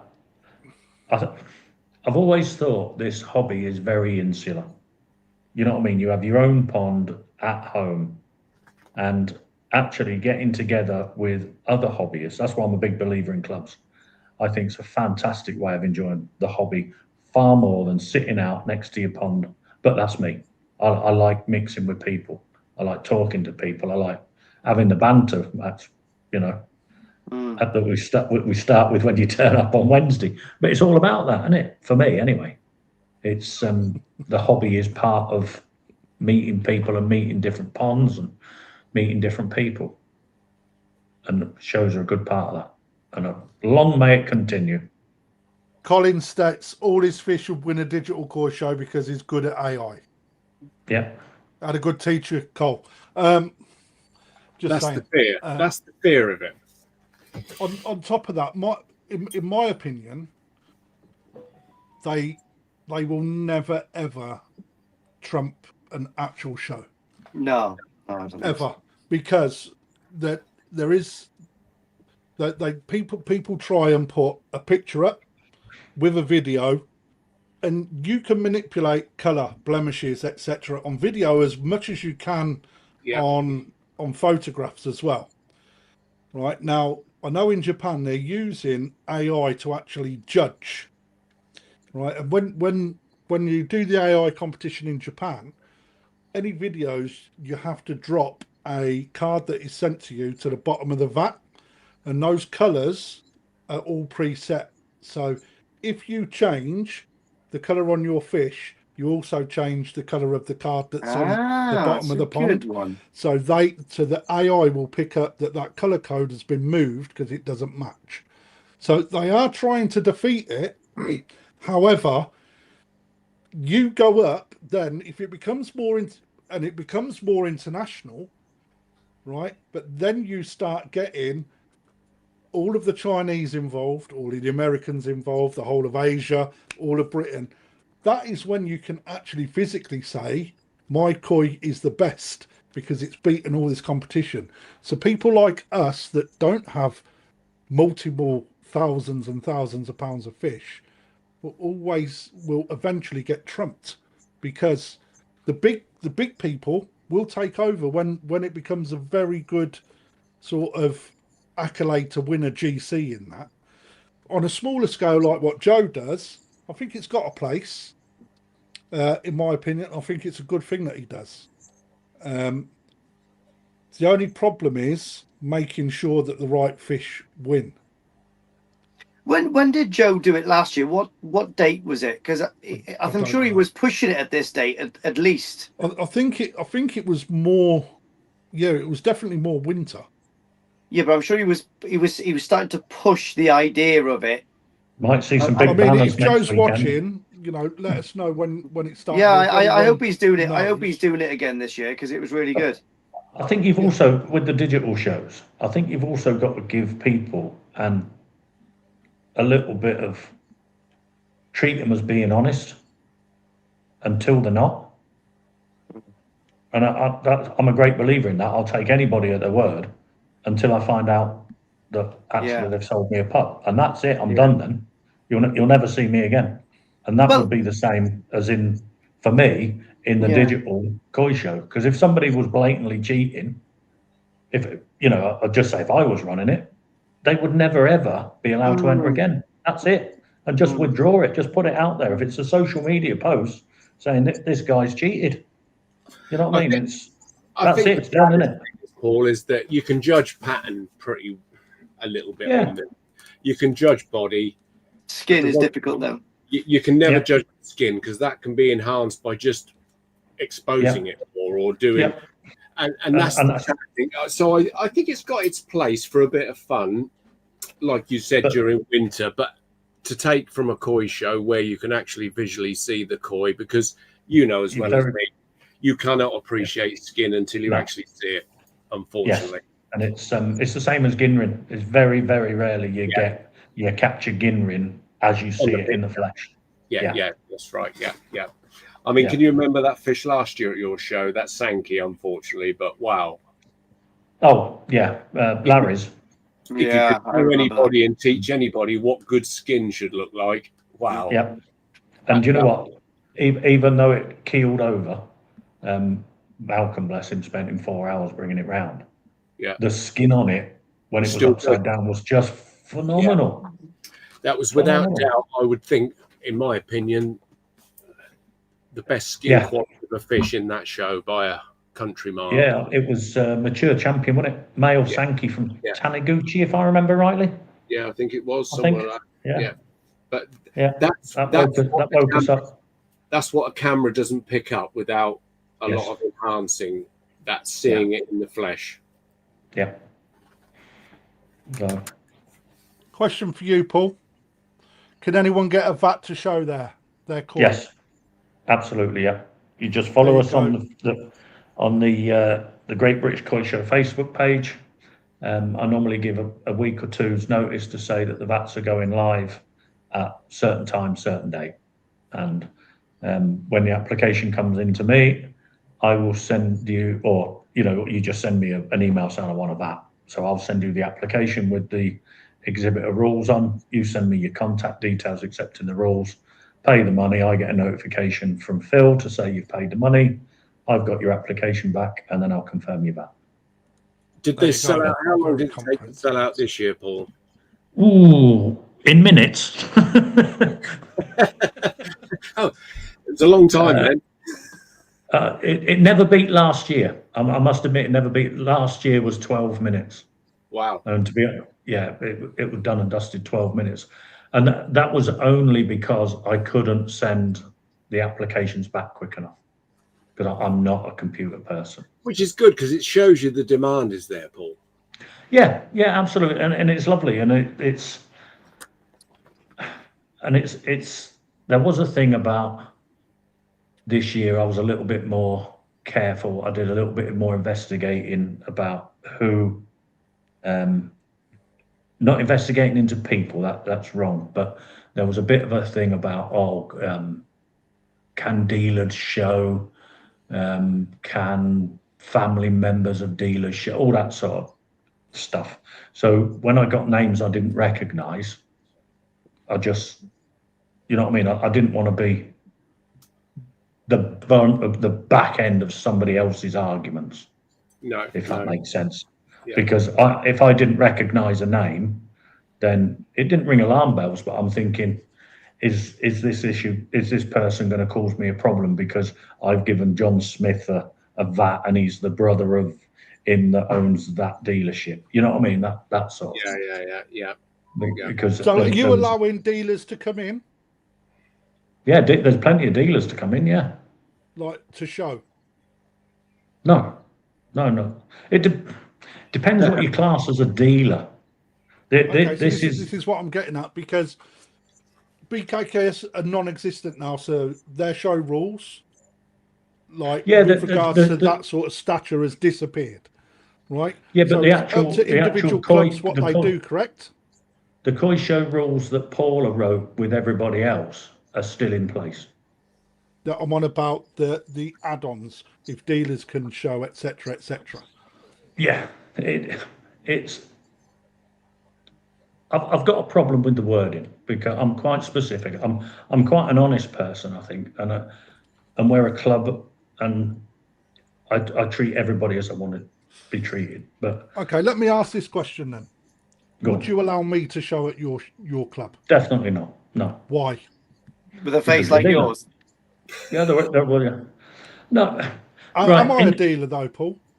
Yes, you are, because you have a right. The way I've looked at it, Crafty, is that 3 years ago there was a young lad that bought a Sankey in the auction when we had him up the top end, right? So he would be, I don't know, 16, 17 years old.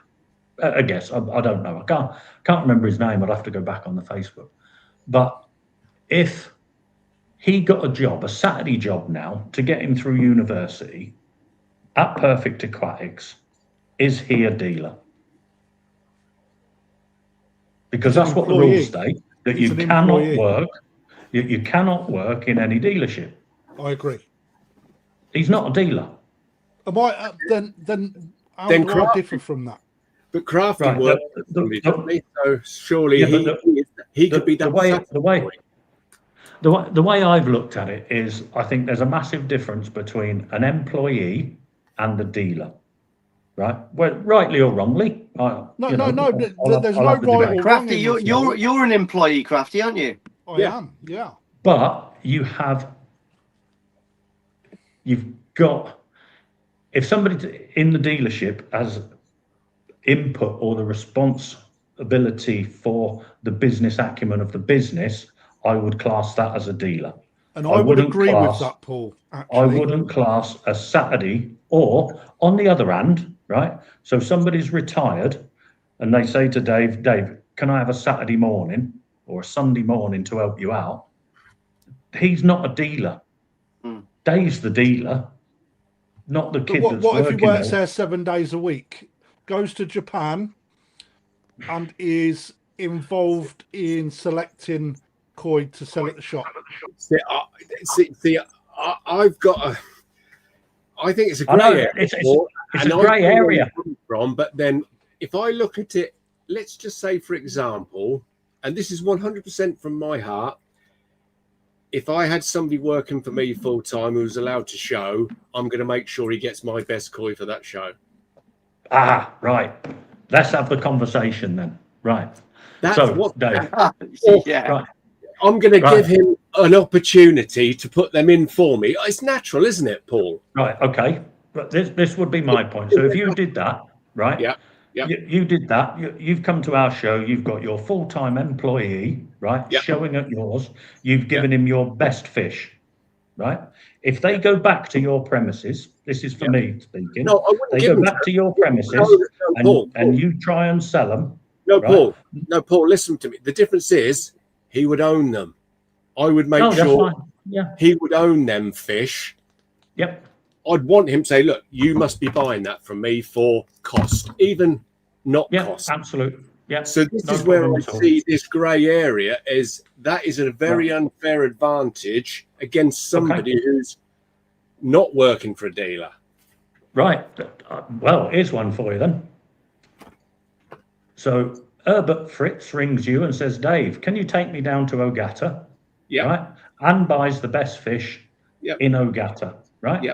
Yeah. You ship it back to him and he lives in the UK and he puts that in. Now tell me who's got more advantage. The guy that's gone and spent £100,000 on a fish, or the guy that's working for you that spent two grand on a fish. Yeah, I think what's the likelihood of Herbert Fritz ringing any of us up? But what I'm saying is, if you see the dealers, right, that take 8, 9, 10 people round to Japan, that have got an unlimited budget, and then you've got somebody working at a koi dealership. You've got somebody working at a koi dealership on 25 grand a year. Are they really going to compete with somebody that's just spent 10 grand on a fish in Japan? Yeah, but they'd be having an unfair advantage on other people. Exactly. Yeah. They're not competing against the person who can go to Japan and spend 20, 30, 40, 50 grand. They're competing with the average hobbyist who's spending 50, 100, 200, 300 pound, Paul. So however you look at it, it's surely got to be an unfair advantage because. So where do you draw the line? Well, the line was in the book years and years ago. Since I've been doing shows for 25 years, if you earn a living within the koi industry, you cannot show. So that's what I'm saying. So you're saying that 16-year-old kid that's doing a day, because that's his only day, is now a dealer that couldn't show? No, it's not a dealer. It was anybody who earned a living within the koi. You don't have to be a dealer. Well, he's only doing a Saturday morning. He's only doing a Saturday morning. You might be able to exempt him, Paul, but anybody who's doing 7 days a week, going to Japan, surely that's an advantage because he's going to. He's working at a koi dealership. Is he earning? That's what I'm saying to you. He's going, and he might take 10 people that have got far more money than him working at a koi dealer. Yeah, but it's not against them people, Paul. I think it's not out. It won't ever out. There's more hobbyists. No dealer is going to be spending 20, 30, 40, 50 grand on a koi. 100%. Yeah. But I think where it could be conflicting is if you're going up against the lower end of the hobby. No, I don't mean that rude, but you're going up against the lower end of the hobbyist. You're making their life more difficult because that's who that person is potentially going to be up against. Like Lisa. I don't know who's up against who, Dave. No, but what I'm saying is, I mean, it's common sense. If I was a dealer and I had somebody working in here 7 days a week and who showed, I'm going to make sure he buys the koi at the right price to promote me, aren't I? Yeah, absolutely. Yeah, you would. I agree with Dave on it. I think if you've got an affiliation with regards to employment, actual employment, you're on the books, you're doing voluntary work, right? That sort of thing, you should be excluded from showing, because you've got additional benefits, and I know what benefits can be had. I know what I've got access to, Paul. And yes, you consider me as a dealer. I consider me as an employee. I don't own the business. No, you're right. I'm paid under strict guidelines by my boss what I can spend. It's my job to ensure that the right koi get picked for the survivability of that department. Yeah. Right. However, in the position that I hold, and anybody within my store, right, if they're koi keepers, right, part of the perk is you get that koi at cost. So what your £1,000 buys and what his £1,000 buys is a lot different. Worlds. Yeah, I agree with that. Worlds. So 100%. Therefore, there is a clear advantage in having access to koi at a cheaper price than what the average hobbyist or the high-end hobbyist, right? Because if you have got you come to me as an employee, one of my guys, Ollie, that's watching, if he comes to me and said, Kraft, I've got 10 grand I want to spend on a koi, I'd go, let's go. And I'll fucking spend his 10 grand for him, and he'd get a good koi for it, but that koi would not cost you 10 grand. No, but then it wouldn't cost somebody else 10 grand that you took to Japan, because you'd only charge them a 10-15% commission. Yep, but at the same time though, it's still an advantage. Yeah, but then I just think that you're penalising somebody that's not on mega money, and to penalise somebody that's perhaps retired, or perhaps he's getting their first time job on a Saturday morning, it's a grey area. I'd love to be able to show my koi, Paul. I'd love it. Pardon? I'd love to be able to show my koi, because I don't consider myself a dealer. I don't own the business. And but you're involved in the business planning of the business. Absolutely. That's the way I was thinking about it. Yeah, yeah. It's like I say, there's no right or wrong answer. There's no right or wrong. It's just literally down to let me just make that point clear to the audience. But on the other hand, if somebody took, I don't know, either of you two took somebody to Japan, spent 10 grand on one fish, bought it back and won, right? That would be kudos for you. Pair of you, wouldn't it? Yeah, But the little guy that you've just given £500 discount to, he's just got blown out the water by somebody that's just spent 10 grand with you. Yeah. It's you know what I mean? That's what I mean. It swings around. And if you're working at a koi dealer, right, you ain't got 10 grand to go and spend on a fish. Have you? Realistically. No koi dealer's gonna. The average koi dealer is not going to battle it out with the likes that are going for grand champions and all your top majors. They're just and anything from adult upwards, really, isn't it? Yeah, we're not in a position to hold that in there. You might sell it, you might not. But I think where it does massively interfere with the koi hobby is in the lower end of the sizes and competition. Oh, cool! That's a big call, that, Dave. Look at baby champion at the national, right? What is it, 300 quid? I know it got DQ'd. So even if you gave somebody a fish for 200 quid, what if I give it for free because it only costs me 100 quid? Yeah, whatever. But then that guy's got there's still 40-something. There's still 40-something fish that he's got to beat, and you don't know the 40 fish that are turning up. Oh no, without a doubt, no. He's still got to beat them, but eventually you're gonna get something, surely.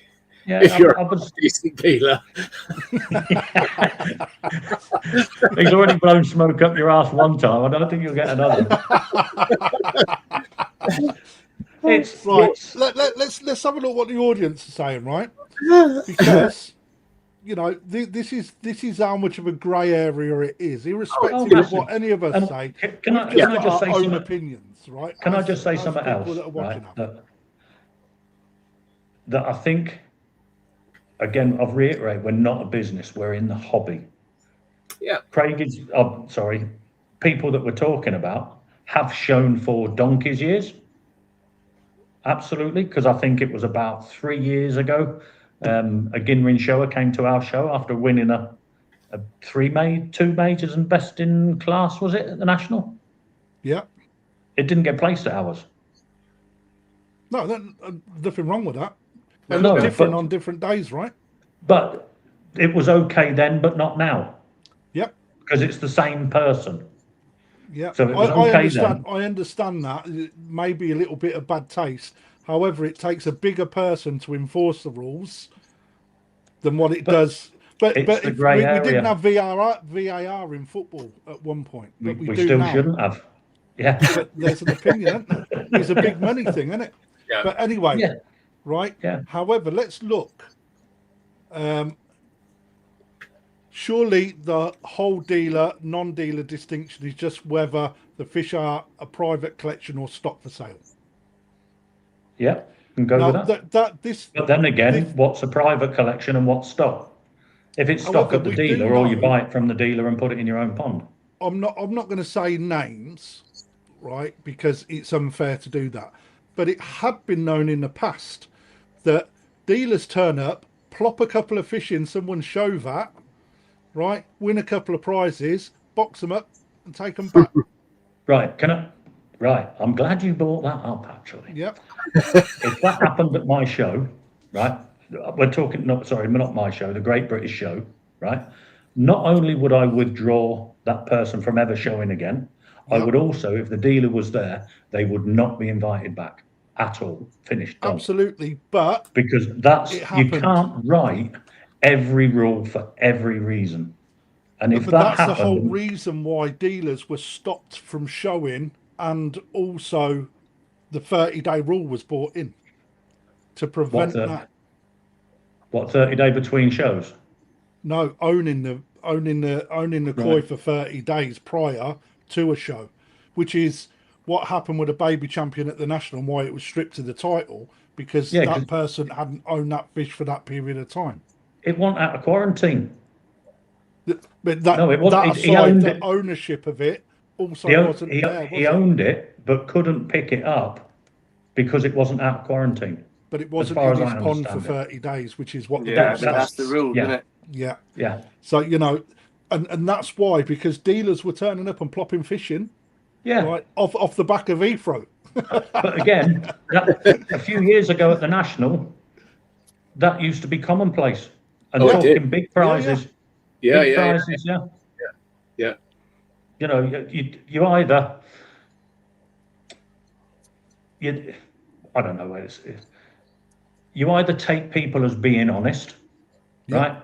Or you get muck on your face, but those people will never, ever be allowed to show at the show again. Done. Finished. You know something, for me, Paul, right?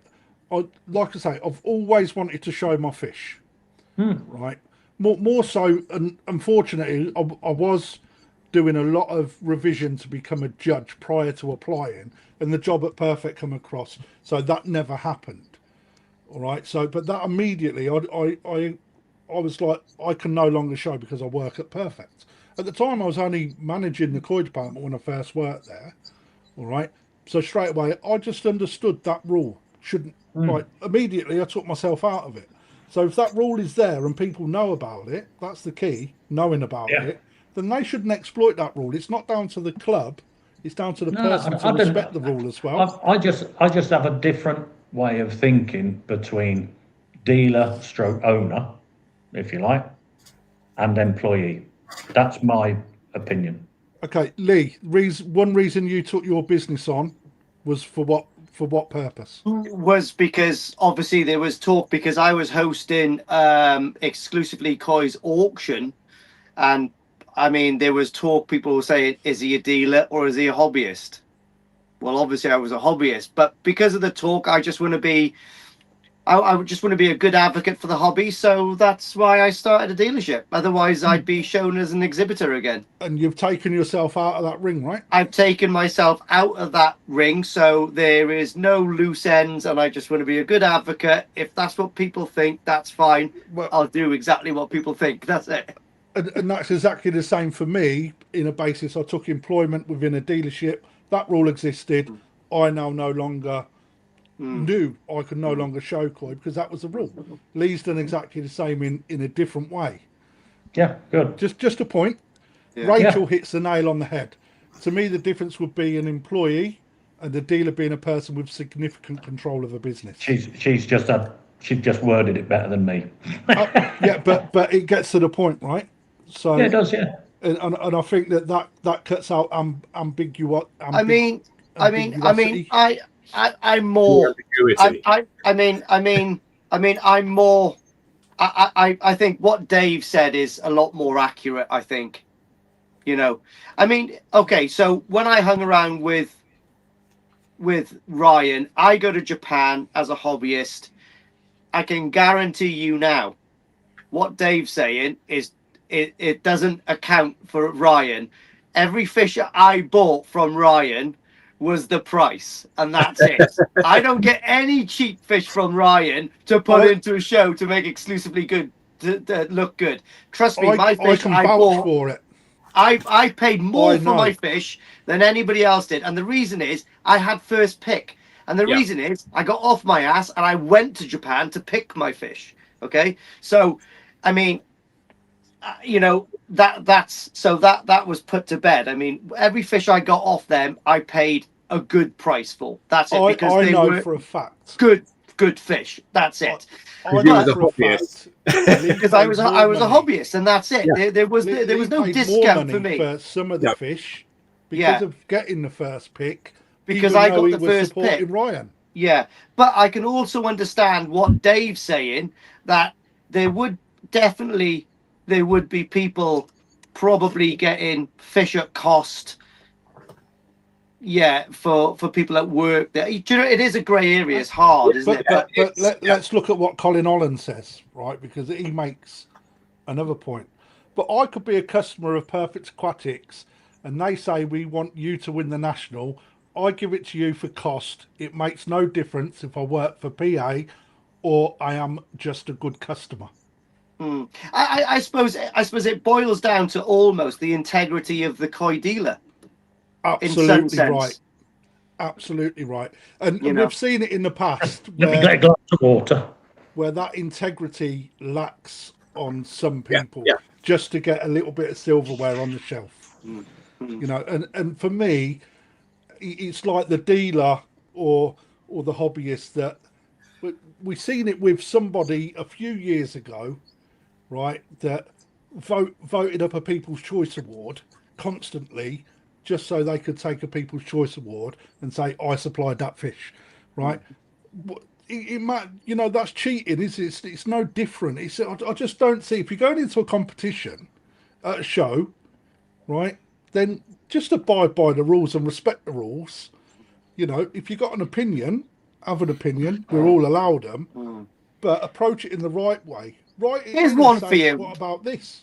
Here's one for you. You are Paul. Obviously, you run the show. I love the show. I love your show. It was probably my. I'm hoping Matt and Ian's not watching, but it's probably my favorite show. I used to exhibit at. I don't know why. I used to get free sausage rolls in the morning, right? It was the camping and the. It's the camping and stuff. I mean, I love the national, but I really love that show.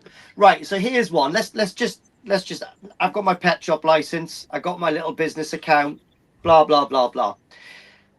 But I truly wish that I was exhibiting next week, not dealing. And that's the God's honest truth, because at heart, I love the competition of anything that I do. I love it, right? Now, let's just say when my pet shop license runs out in, I don't know what it is, January, February, March or April or May, whatever it was. And I look at myself and I think to myself, I really have enjoyed this dealership thing. I rip that up, cancel everything off. Would I be classed as a hobbyist again? Could I come back to your show if I'm not a dealer? After being a dealer? Of course I could, I'm sure. Lee, it's life. Things move, don't they? And you just... Yes.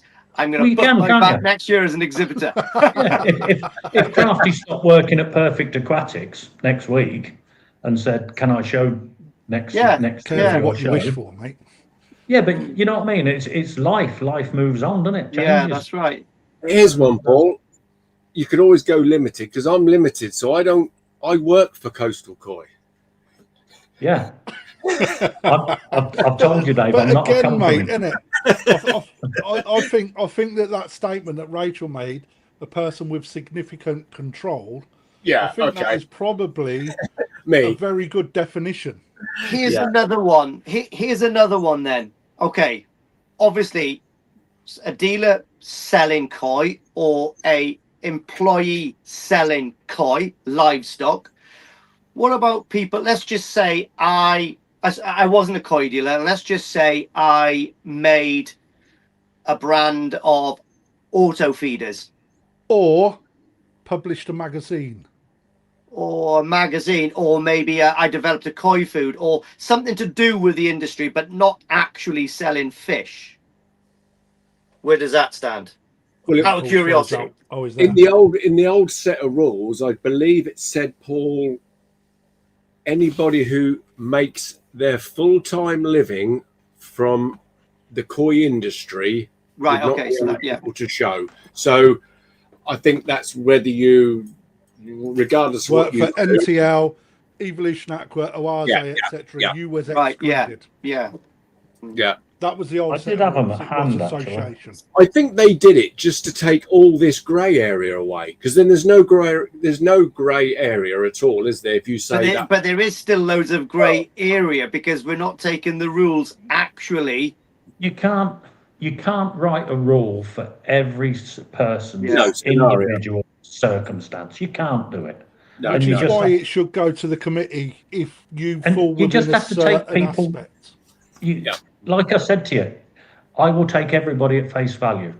If that works out wrong, then it is what it is. What if my daughter showed?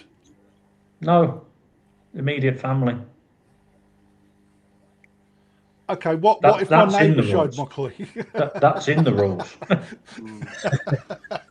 There's ways around it. It don't matter how you look at it, is it? But let's have a look what people are saying, because I think this is great debate.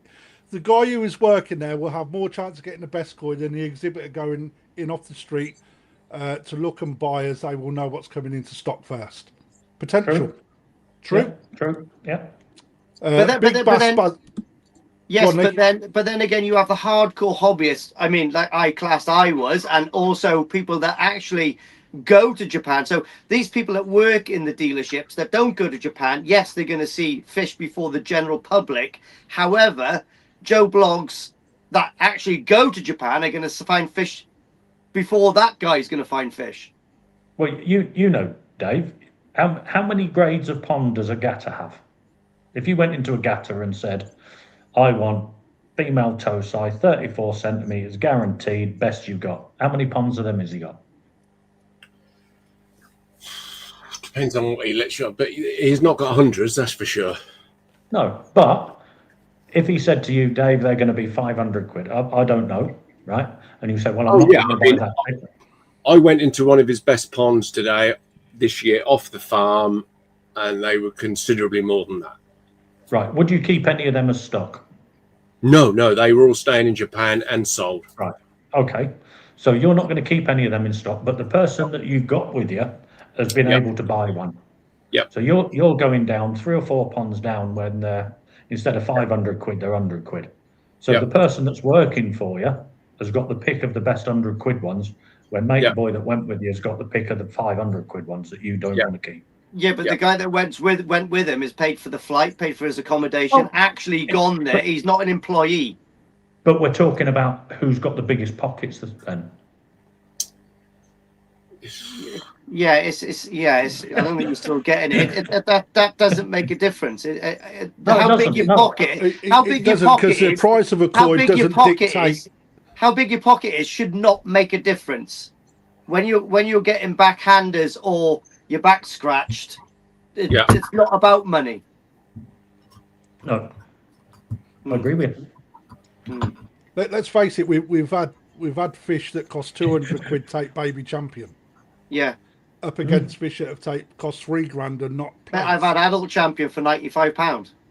You know, but you're getting access. You're also getting access to those fish at a cheaper cost that has better potential.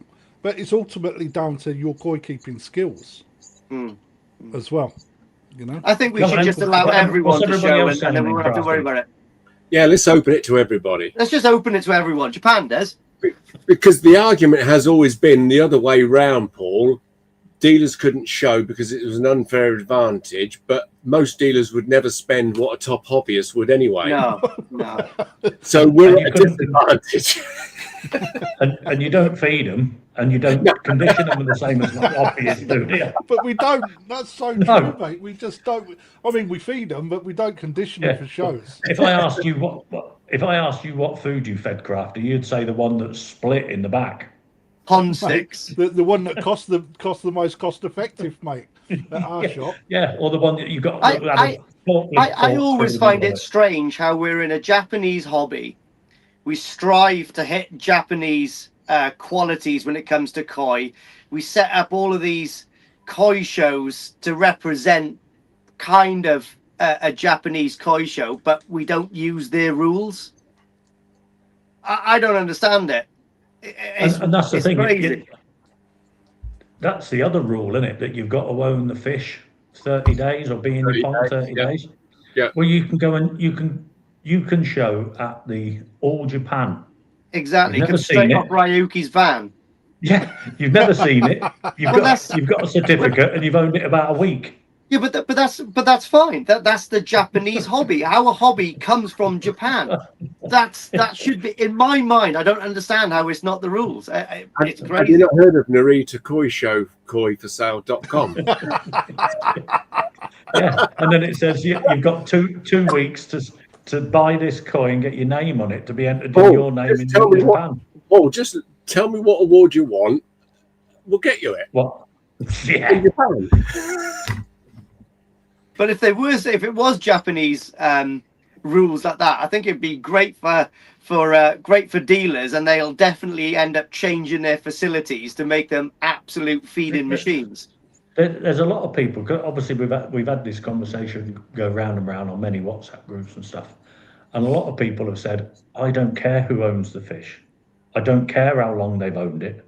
When I go to a koi show, I want to see amazing the best fish." Yeah, absolutely, that's right. It. They're not bothered. The person exhibiting this is bothered. Yeah. Oh yeah, the person exhibiting. Yeah, but how many times have we had that conversation, Paul, when we've looked at fish and gone, "How the fuck has that happened?" You know, it's true, isn't it? You know? And that's because we all see different things. Turbo Jason, we have a pet store. We sell Jap koi. We don't have the space or time to have a dedicated pond to keep them feed up and grow a few koi to compete. And we have very nice koi, but they're not on the show level. And that's so true for most serious mainstream dealerships that aren't specialising in that. Absolutely all in the same boat. Yeah, absolutely. Eric Gorman, here you go. Employees of dealers are allowed to show in the Scottish Koi Show. That's true, and won. And won, right? And this is where it sort of takes me round full circle, like totally unplanned. It's down to the club to decide if it's allowed or not. Yeah, without a doubt. I mean, I think employees that work in koi shops should be allowed to show. And if anybody's worried about that, then the people that's worried about that, go and get a job in your local dealership. Because you might get on really well there, and the dealerships probably need top end hobbyists like that to go and work there as well. And these boys are all sticking together, shoulder to shoulder. Paul Mack is correct. Common sense should prevail. Yeah, that's it. Yeah, I agree. However, I'm going to skip past some of these. Right then. So Colin Holland says, "Crafty. So I sponsors the koi judges this year. Where do I stand if I wanted to show?" Oh yeah, exactly. Yeah, in a good position. Very strong. Right. Sorry, Colin. Turn up Friday and pick your trophies up. I would say your company sponsored the koi judges, not you as an individual. Does it give you an unfair advantage? That's open to discussion. Ooh. Absolutely, you wouldn't you would not, just because of that. I know, talking to the judges, they would only award versus the fish that are in the pond. Yeah, mate. Because they're super professional. Their whole community, like what they are, is all based on integrity and honesty. And hang on. That's right. I'll answer that separately. That's my phone's gone dead. Yeah, but definitely with regards to would you have an unfair advantage? Absolutely not. However, money being poured in to sponsorship, how does that sit with you, Paul?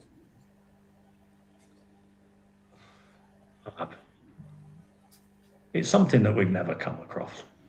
You know, but what if he sponsored the show as an outside company? That's almost the same. That's almost the same as saying, the sponsorships from Absolute Koi, Shoshikoi, and all that kind of stuff. Yeah, but they're not. It's they're a not difficult showing. one.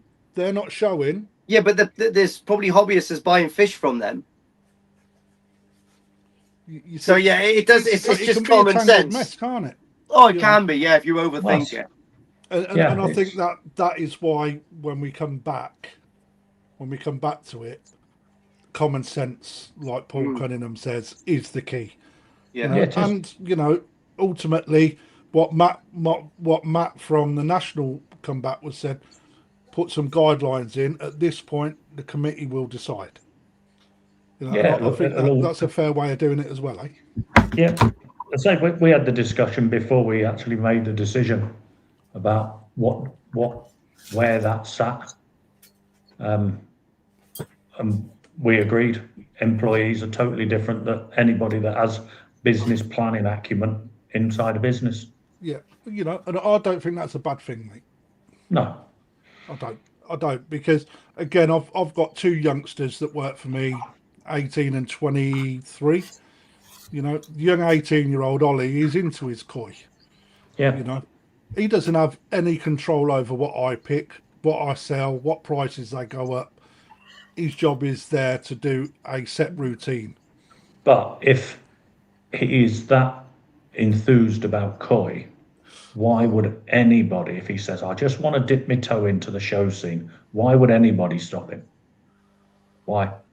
I agree. Why would you do it? But ultimately, I also agree that people that have got access to all of this advantage should also be considered of whether they should take part or not. Yeah, it's why we just said on both sides. You've got to go one way or another when a decision is made. That's it, in my opinion. It's every decision on its own merit. Oh wow.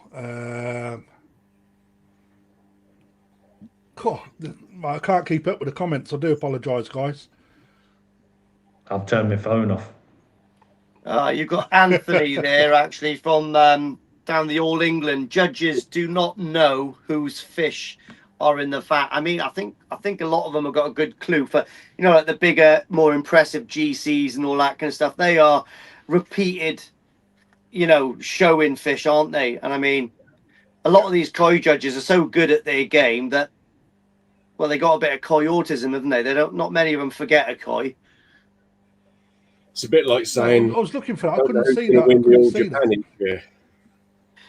But it's a bit like saying they don't know who's going to win the All Japan each year. Yeah, I mean, but then again, the judges are generally they're proper straight down the line, aren't they? They are it's a very professional organisation, and they're really, mate. I think they just judge on the day what they think should win, and that's it. It is what it is.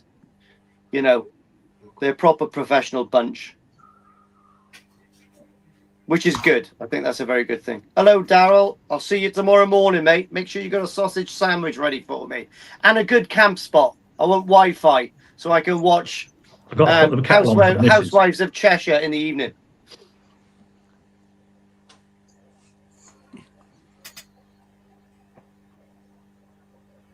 Do a dealer's award. I don't think he's got enough room for VATs for the bloody exhibitors, let alone anything else. Just best dealer. Oh, right. Okay. You know, right. I know Paul's not there, but it's dead simple, right? So, Yasu just went to Holland, right? As an exhibitor, got a plaque to say that they was an exhibitor at the Holland Koi Show, as a trade stand at the Koi Show, right? Just for being there, they got given an accolade saying, thanks for coming to the show, right? That in itself is quite a nice touch. Imagine if you've got 20 of them, Dave, lined up. That shows how much support you show that scene. That gives a little bit back to the dealership. However, knowing the cost of these things, right, here's one for you, mate. Do a dealer's award with regards to best pitch, right? Because for me, Paul, one thing I think that the show scene misses, right? When you look at the Holland Koi show, right now, if you've seen pictures, they go balls deep in nice decorations, good lighting. They get slatted floor. They put, you know, some treats up with a table and a couple of bed like seats round, etc. Yeah, a bit of pride in this stand.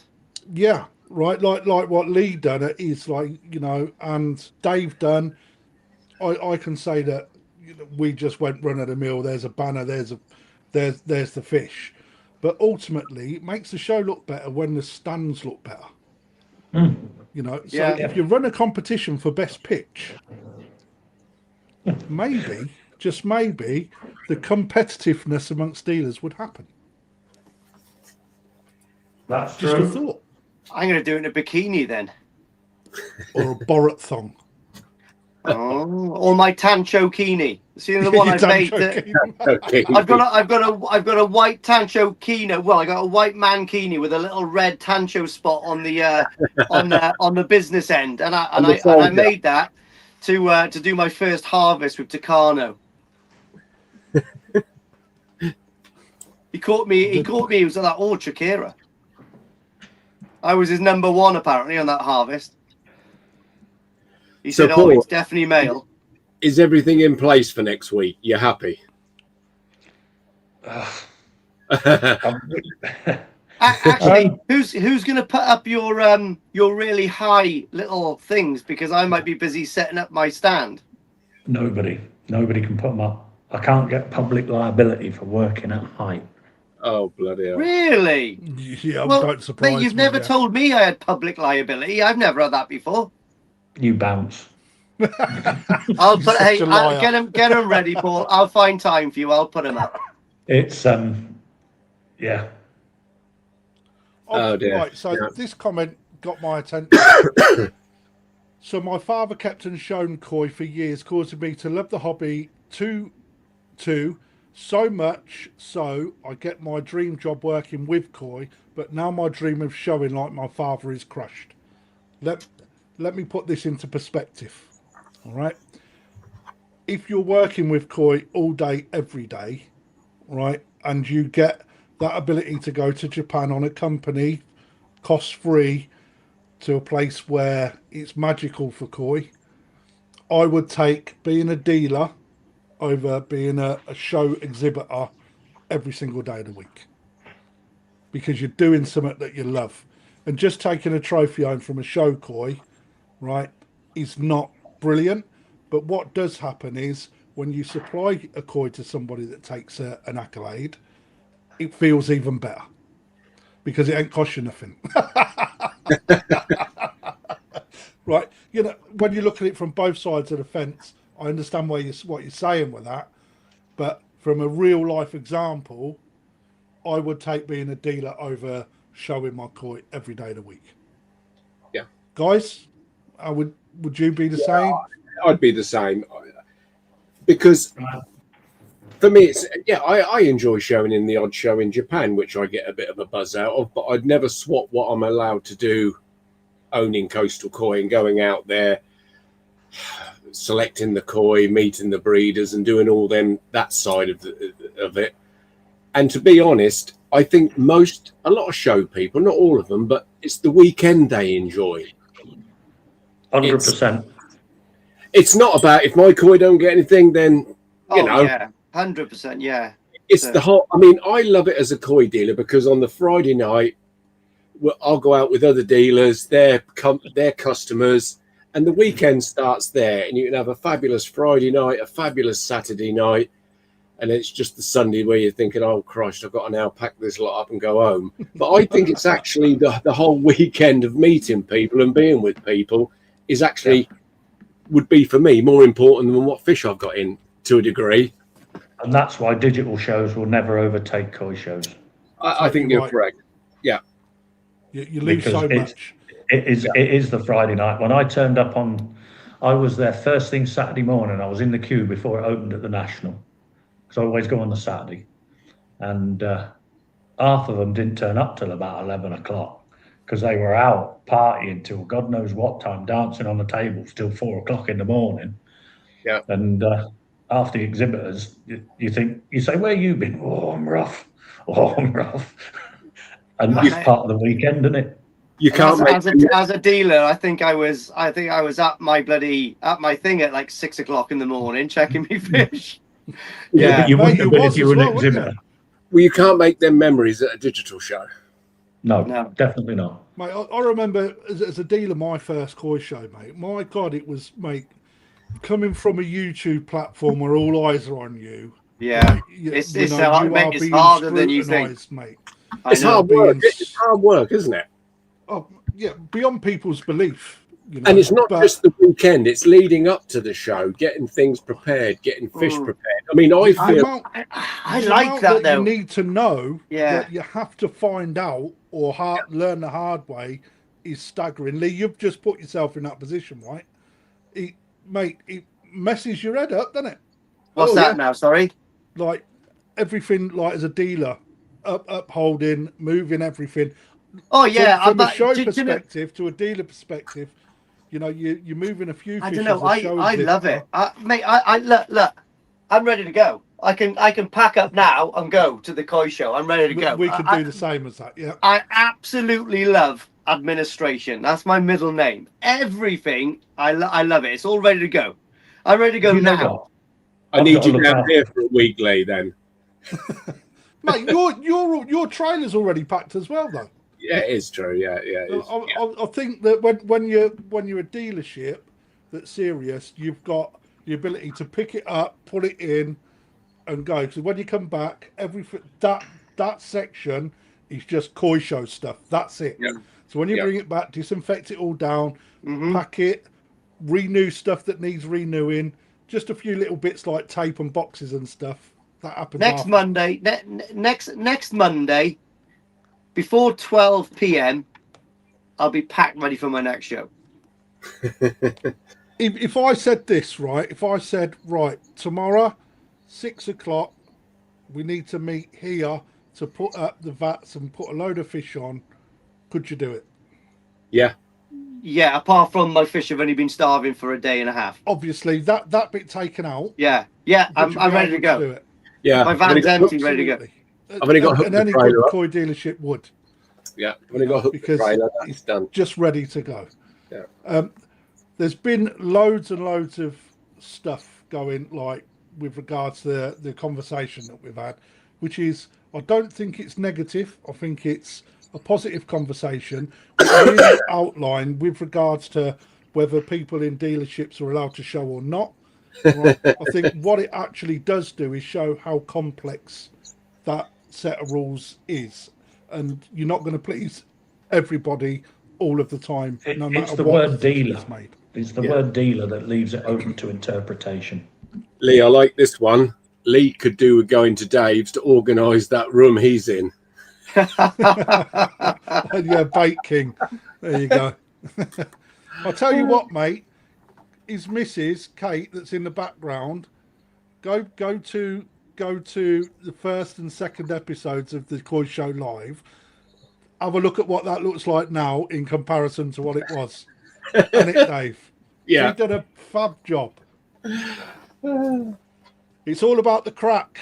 Got to meet up, have a curry, few drinks, tell trade stories. Got to be done every now and then. Absolutely. Yeah, absolutely. It's time to let us hair down. And hobbyists as well. Because at the end of the day, you can never get away from it. 90% of dealers only become dealers because they love koi. The same as the hobbyists.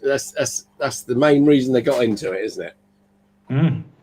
Yeah, and we do it for the love of the hobby. I don't do it to make money, or you know what I mean. If people want to come and show, and I'll facilitate as much as I can, and I'll do as much as I can for people. I've got 41 trade stands to look after the next week. Right, Paul. Here you go, Rachel. Rachel, one of my good customers, Paul. She's coming up to the show. All right. Her and her husband or partner own their own tankers for drainage. All right, so they're going to introduce herself at the weekend. Right, yeah. You won't miss Matt. He's a big fella. Right, he won't mind me saying that because we have a good laugh about it. All right, they've sponsored the UK koi judges as well. Okay, all right, nice. They're proper involved in the koi. They're going to introduce themselves. They own tankers that could empty 5 vats in 5 minutes. All right. I like them. Them so, already. But again, they may not. They probably need to know a little bit more about logistics, etc. Yeah. All right. Have a conversation. Show them what they're dealing with, and maybe they can offer a solution that buy you a few hours at least. Maybe. Yeah, it'd be lovely. Rachel and Matt, as always, brilliant. Thank you for your support. Excuse me. Right. So are we ready? Back. I'll tell you on Monday dinner time. Right. I've started a few things off for you, Paul. All right. Go on. So I asked the audience to supply ideas for your next koi show. Right. Yeah. Okay. Aaron Eden states best Katsina. Yeah. Well, he would, wouldn't he? He's already asked me if dogs can come. Snowasagi from Eric. But that's only in one. That's already in a class. Yeah. It's already in the Asagi class, isn't it? I want something that expands, goes through the classes, if I can. Prettiest koi. Right, Rach, I'm just going to educate you. You probably know it because you put laughy faces. That would be very subjective. So there's code, all right? If it's a pretty koi, right, it means it's a bag of shit. But you can't say it's a bag of shit, so we call it a pretty koi. Yeah. That's a pretty koi. So if you hear anyone saying it's a pretty koi, and that what about best deformity? There's always one that gets through. The most discreet deformity. That would be a good one. Yeah. Unembarrass the judges. Matsuba. Yeah. Again. It's only one. It's in Kawari Mono, isn't it? Yeah, it's in a class. Yeah. I want something to span the classes. I think what about this one? Let's be serious. Oh, what about yeah, it has to be what about best skin or a best something on a koi? Best peck fin. Best anal fin. So everything has to be turned up. I'll judge that. Best looking dealer. Oh, that's going to be slim pickings, isn't it? Can Katie not attend? Hey. Well, I know who it's not going to fucking be. Rob Walker. I'm joking, Rob. I'm joking if you're watching.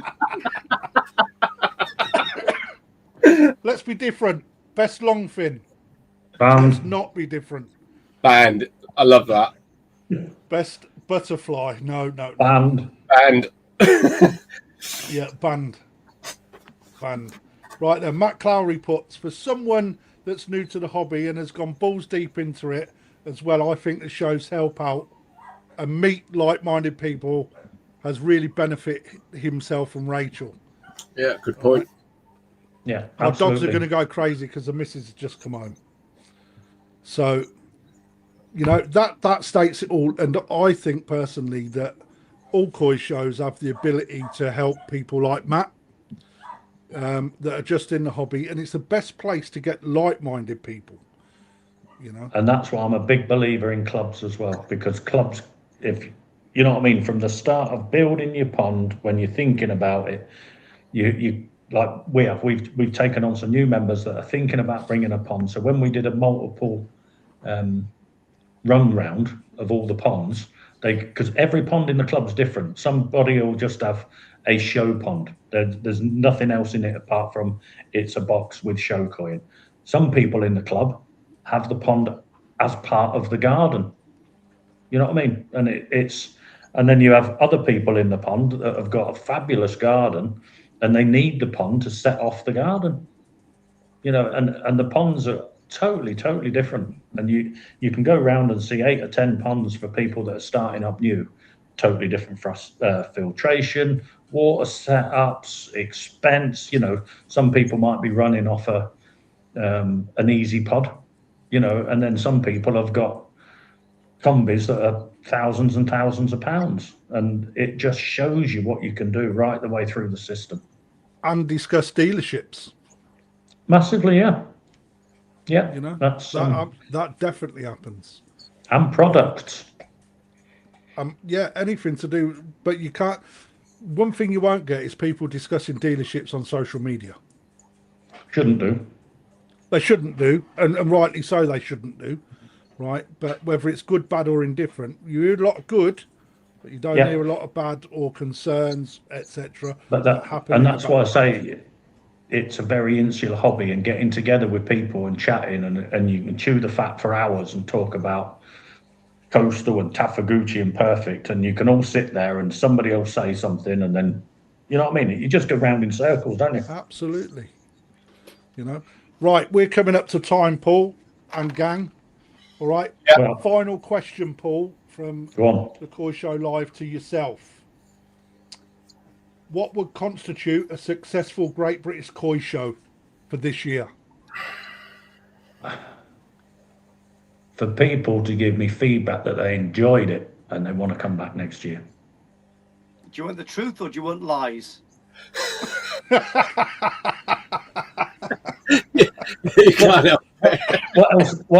What else do we do it for? Yeah, true. Yeah. What else? If somebody says your Koi show's shit and I'm never coming again, you know what I mean? If you got so many of them, you'd look at it and say, what are we doing wrong? Wouldn't you? But at the moment, touch wood, we're not getting that. We try and get better. There will be some improvements this year over last year, but we can't do everything because everything, as you know, costs thousands of pounds to do. Right, here you go. Is a question. All right. It's not. There's only one way to succeed, and that's be prepared to fail. It's not a question, statement. All right. As somebody that runs a business, right, my job is to identify where things are not working to put them right. That's the only way of moving forward. The only way. Yeah, well, we made some cock-ups in the first couple of years, didn't we? But we've moved on. You've got that's the only way. The only way you can improve something is by failing something, right? Yeah. You remember the first year we were doing all them to improve them. Absolutely. Yeah, we were doing all them water changes, weren't we? Because we couldn't get the trickle in, trickle out set up. Then the second year was the trickle in, trickle out, which required obviously. Then you're talking about all the new pipe work. Yeah. You know, so thousands of pounds on pipe work, weren't there? Different water system. It's just not easy, mate, is it? You know, it's harder than people think. No, it's we started with pennies. You know what I mean? We begged, borrowed, and stole everything. But what we've done is we've reinvested it and we're still doing it now. You know that big 6,000 gallon pool that we have in the centre ring, that should be outside this year. So the centre ring, hopefully, if all goes to plan, on Monday, Tuesday, we'll be outside and we'll be pumping it all in from outside.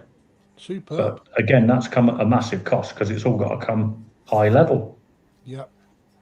You know, so, but we can only plan. It's not just me. You know what I mean? There's a team of people here, all just club members. You know, they're not professional Koi show builders. You know what I mean? But you plan it, you buy it, you hope, and you say, right, this is what we're going to do, and see if it works, and that's prevail. what we start to do. Pardon? And then prevail, mate. Yeah, we just keep trying, don't we? If it works, that's something we don't have to do next year. So last comment from the audience tonight comes from Colin Holland. One for your next year. Best peduncle. I think I've got that. I think we're stuck with your idea. Best unique koi. I think it crosses every boundary, doesn't it? It probably will come in Kawari mono. Yeah. You know what I mean? It's because that's the catch-all. I don't know. We'll have a think. And but I think Crouch and Scottish also do that, just so you know. But nevertheless, most unique. Oh, do they? That's a bit dodgy, isn't it? Perhaps I could do best golden corn because I love them. They're right cool variety. Well, there are good ones out there. They're far cooler than Aragokis, Lee. Yeah, you could Just be agree. right there. Yeah, just agree. I think that is true. Yeah, you listen to me, I won't steer you wrong. You could be right. So, koi show dates. When are they? Next Paul? weekend, 29th and 30th. There you go. Let me bring that up on screen for you because it's better than what Dave's modelling. There you go. Great British Koi Show next weekend, Saturday 10 till 5, Sunday 10 till 3. Admission fee £7.50, should be a tenner. Kids under 12 go free, so no lying about your kid's age. So, Paul, I wish you all the best on Thank you very much. your club's show. Anyone that's exhibiting, good luck. I'd love to see the pictures and everything afterwards of who's taken what. I should be there. Fingers crossed, should be there. Oh, if I'm not, the other two ugly mugs will be. I'll make see sure you you pay them a visit. Yasukoi, make sure you take the t-shirts as well and make sure they get sold. So anyway, next week we have definitely got Tim Waddington on. I spoke to him in the week. Before we close off, we're going to give a bit of promo to somebody else. But Tim Wads is supporting Koi Heaven, I think they're called, off the top of my head. Yeah, I'm going there tomorrow morning. Absolute. It's this weekend, isn't it? Yeah, absolute gleaming bloke. Lee, you know, well, I know what's going on, but you're attending, I believe. So I'll be popping up there now. I'll have a couple of hours sleep, get a shower, shave me gooch, and I'm on the way up in the van. So they are harvesting. Mate? Pardon? Where is it? So it's in North Wales, in Koi Heaven. If you go to koiheaven.com, you can see the address and all that kind of stuff. However, I don't think you can just turn up. You have to buy a ticket, which is peanuts, but it's just for Daryl to realise the numbers going. We've got the main harvest is tomorrow. Shintaro and his son is over actually, along with Tim Waddington. There's a couple of guys going to support the show. I think EA is there, Fenland Lass, and a few other people. I can't quite remember off the top of my head. But we've also got, what I'm super looking forward to, is camping. And Liam, the Pig King, is going to be there. So you can buy your little ticket for a hog roast, which I'm absolutely buzzing about.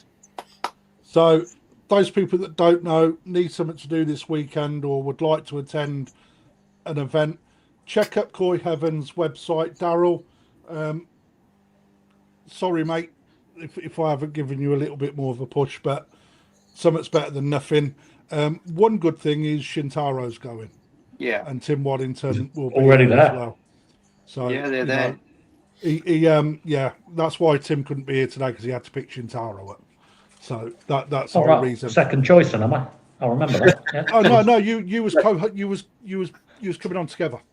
All right. Tim is now coming on next week, so we've got Tim on his own. So for those people that don't know who Tim Waddington is, he is involved with Quality Nishiki Goi. He's travelled a huge amount through Japan. He's travelled a huge amount through America, all within the koi scene, and he is the son of somebody that was extremely big in koi. And if you don't know the answers to that, tune in next week to find out. because he's got quite an accolade within the koi world, and a very interesting person. And if you haven't seen his YouTube channel, he does some amazing pond builds as well. I built my first pond off the back of all of his videos. You know, but and also it'll be a good discussion, actually. Yeah, Dave, are we going to do that? We're going to have to try to do it somewhere on the Friday evening, aren't we? We're going to have to try, aren't we? Yes. I might go live from the venue. Yes, I'm going to go live from my venue. We should do it together, shit, Dave. I forgot you guys were going up there. Me and Dave will be able to do it, mate. I'd be set up by this time. We'll have to do something live from the show if that's possible. I might just set up and do it live from the show. We can make it the week after. I totally forgot you guys because I'm not trading there. I was like on our spreadsheet, mate. I'll put it in for Tim to join us next week. Well, it would make more next sense. week. I'll just put pay-per-view on the Wi-Fi camera. Maybe do it the week after if it's possible. Me and Lee can always do a quick something from the show anyway, Lee. Just a walk round or something for the live koi show. No, I think that we leave the show for the show. People need to go to the show to see the show. Yeah, okay. In my opinion, right? You guys have got enough on your plate. We were saying about it earlier. So what we'll do is I'll speak to Tim and we'll miss next week and we'll do it the week after. Okay. You know, at the end of the day, I'd rather it be us like this, all in a good room without communication hiccups and other stuff going on. Okay, buddy. Paul, thank you for joining us tonight. Pleasure. Hopefully your show goes well. For those of you watching, thank you very much for tuning in. We had good numbers again tonight, so really pleased to see that. Yeah, the person that won the shirt, get in contact with us so we can get that ordered. Paul, I need your size as well. So until 2 weeks' time, keep your eye to the ground or your ear to the ground and get yourself up to the koi show so you can support Paul and the koi club as well. Thanks. Thank you very much. Thanks. We will see you in a fortnight. Paul, don't go anywhere. Where the bloody hell has that gone? Trying to find the end stream button. See you in a fortnight, guys. Thanks for tuning in. See you at the show, guys. Good night.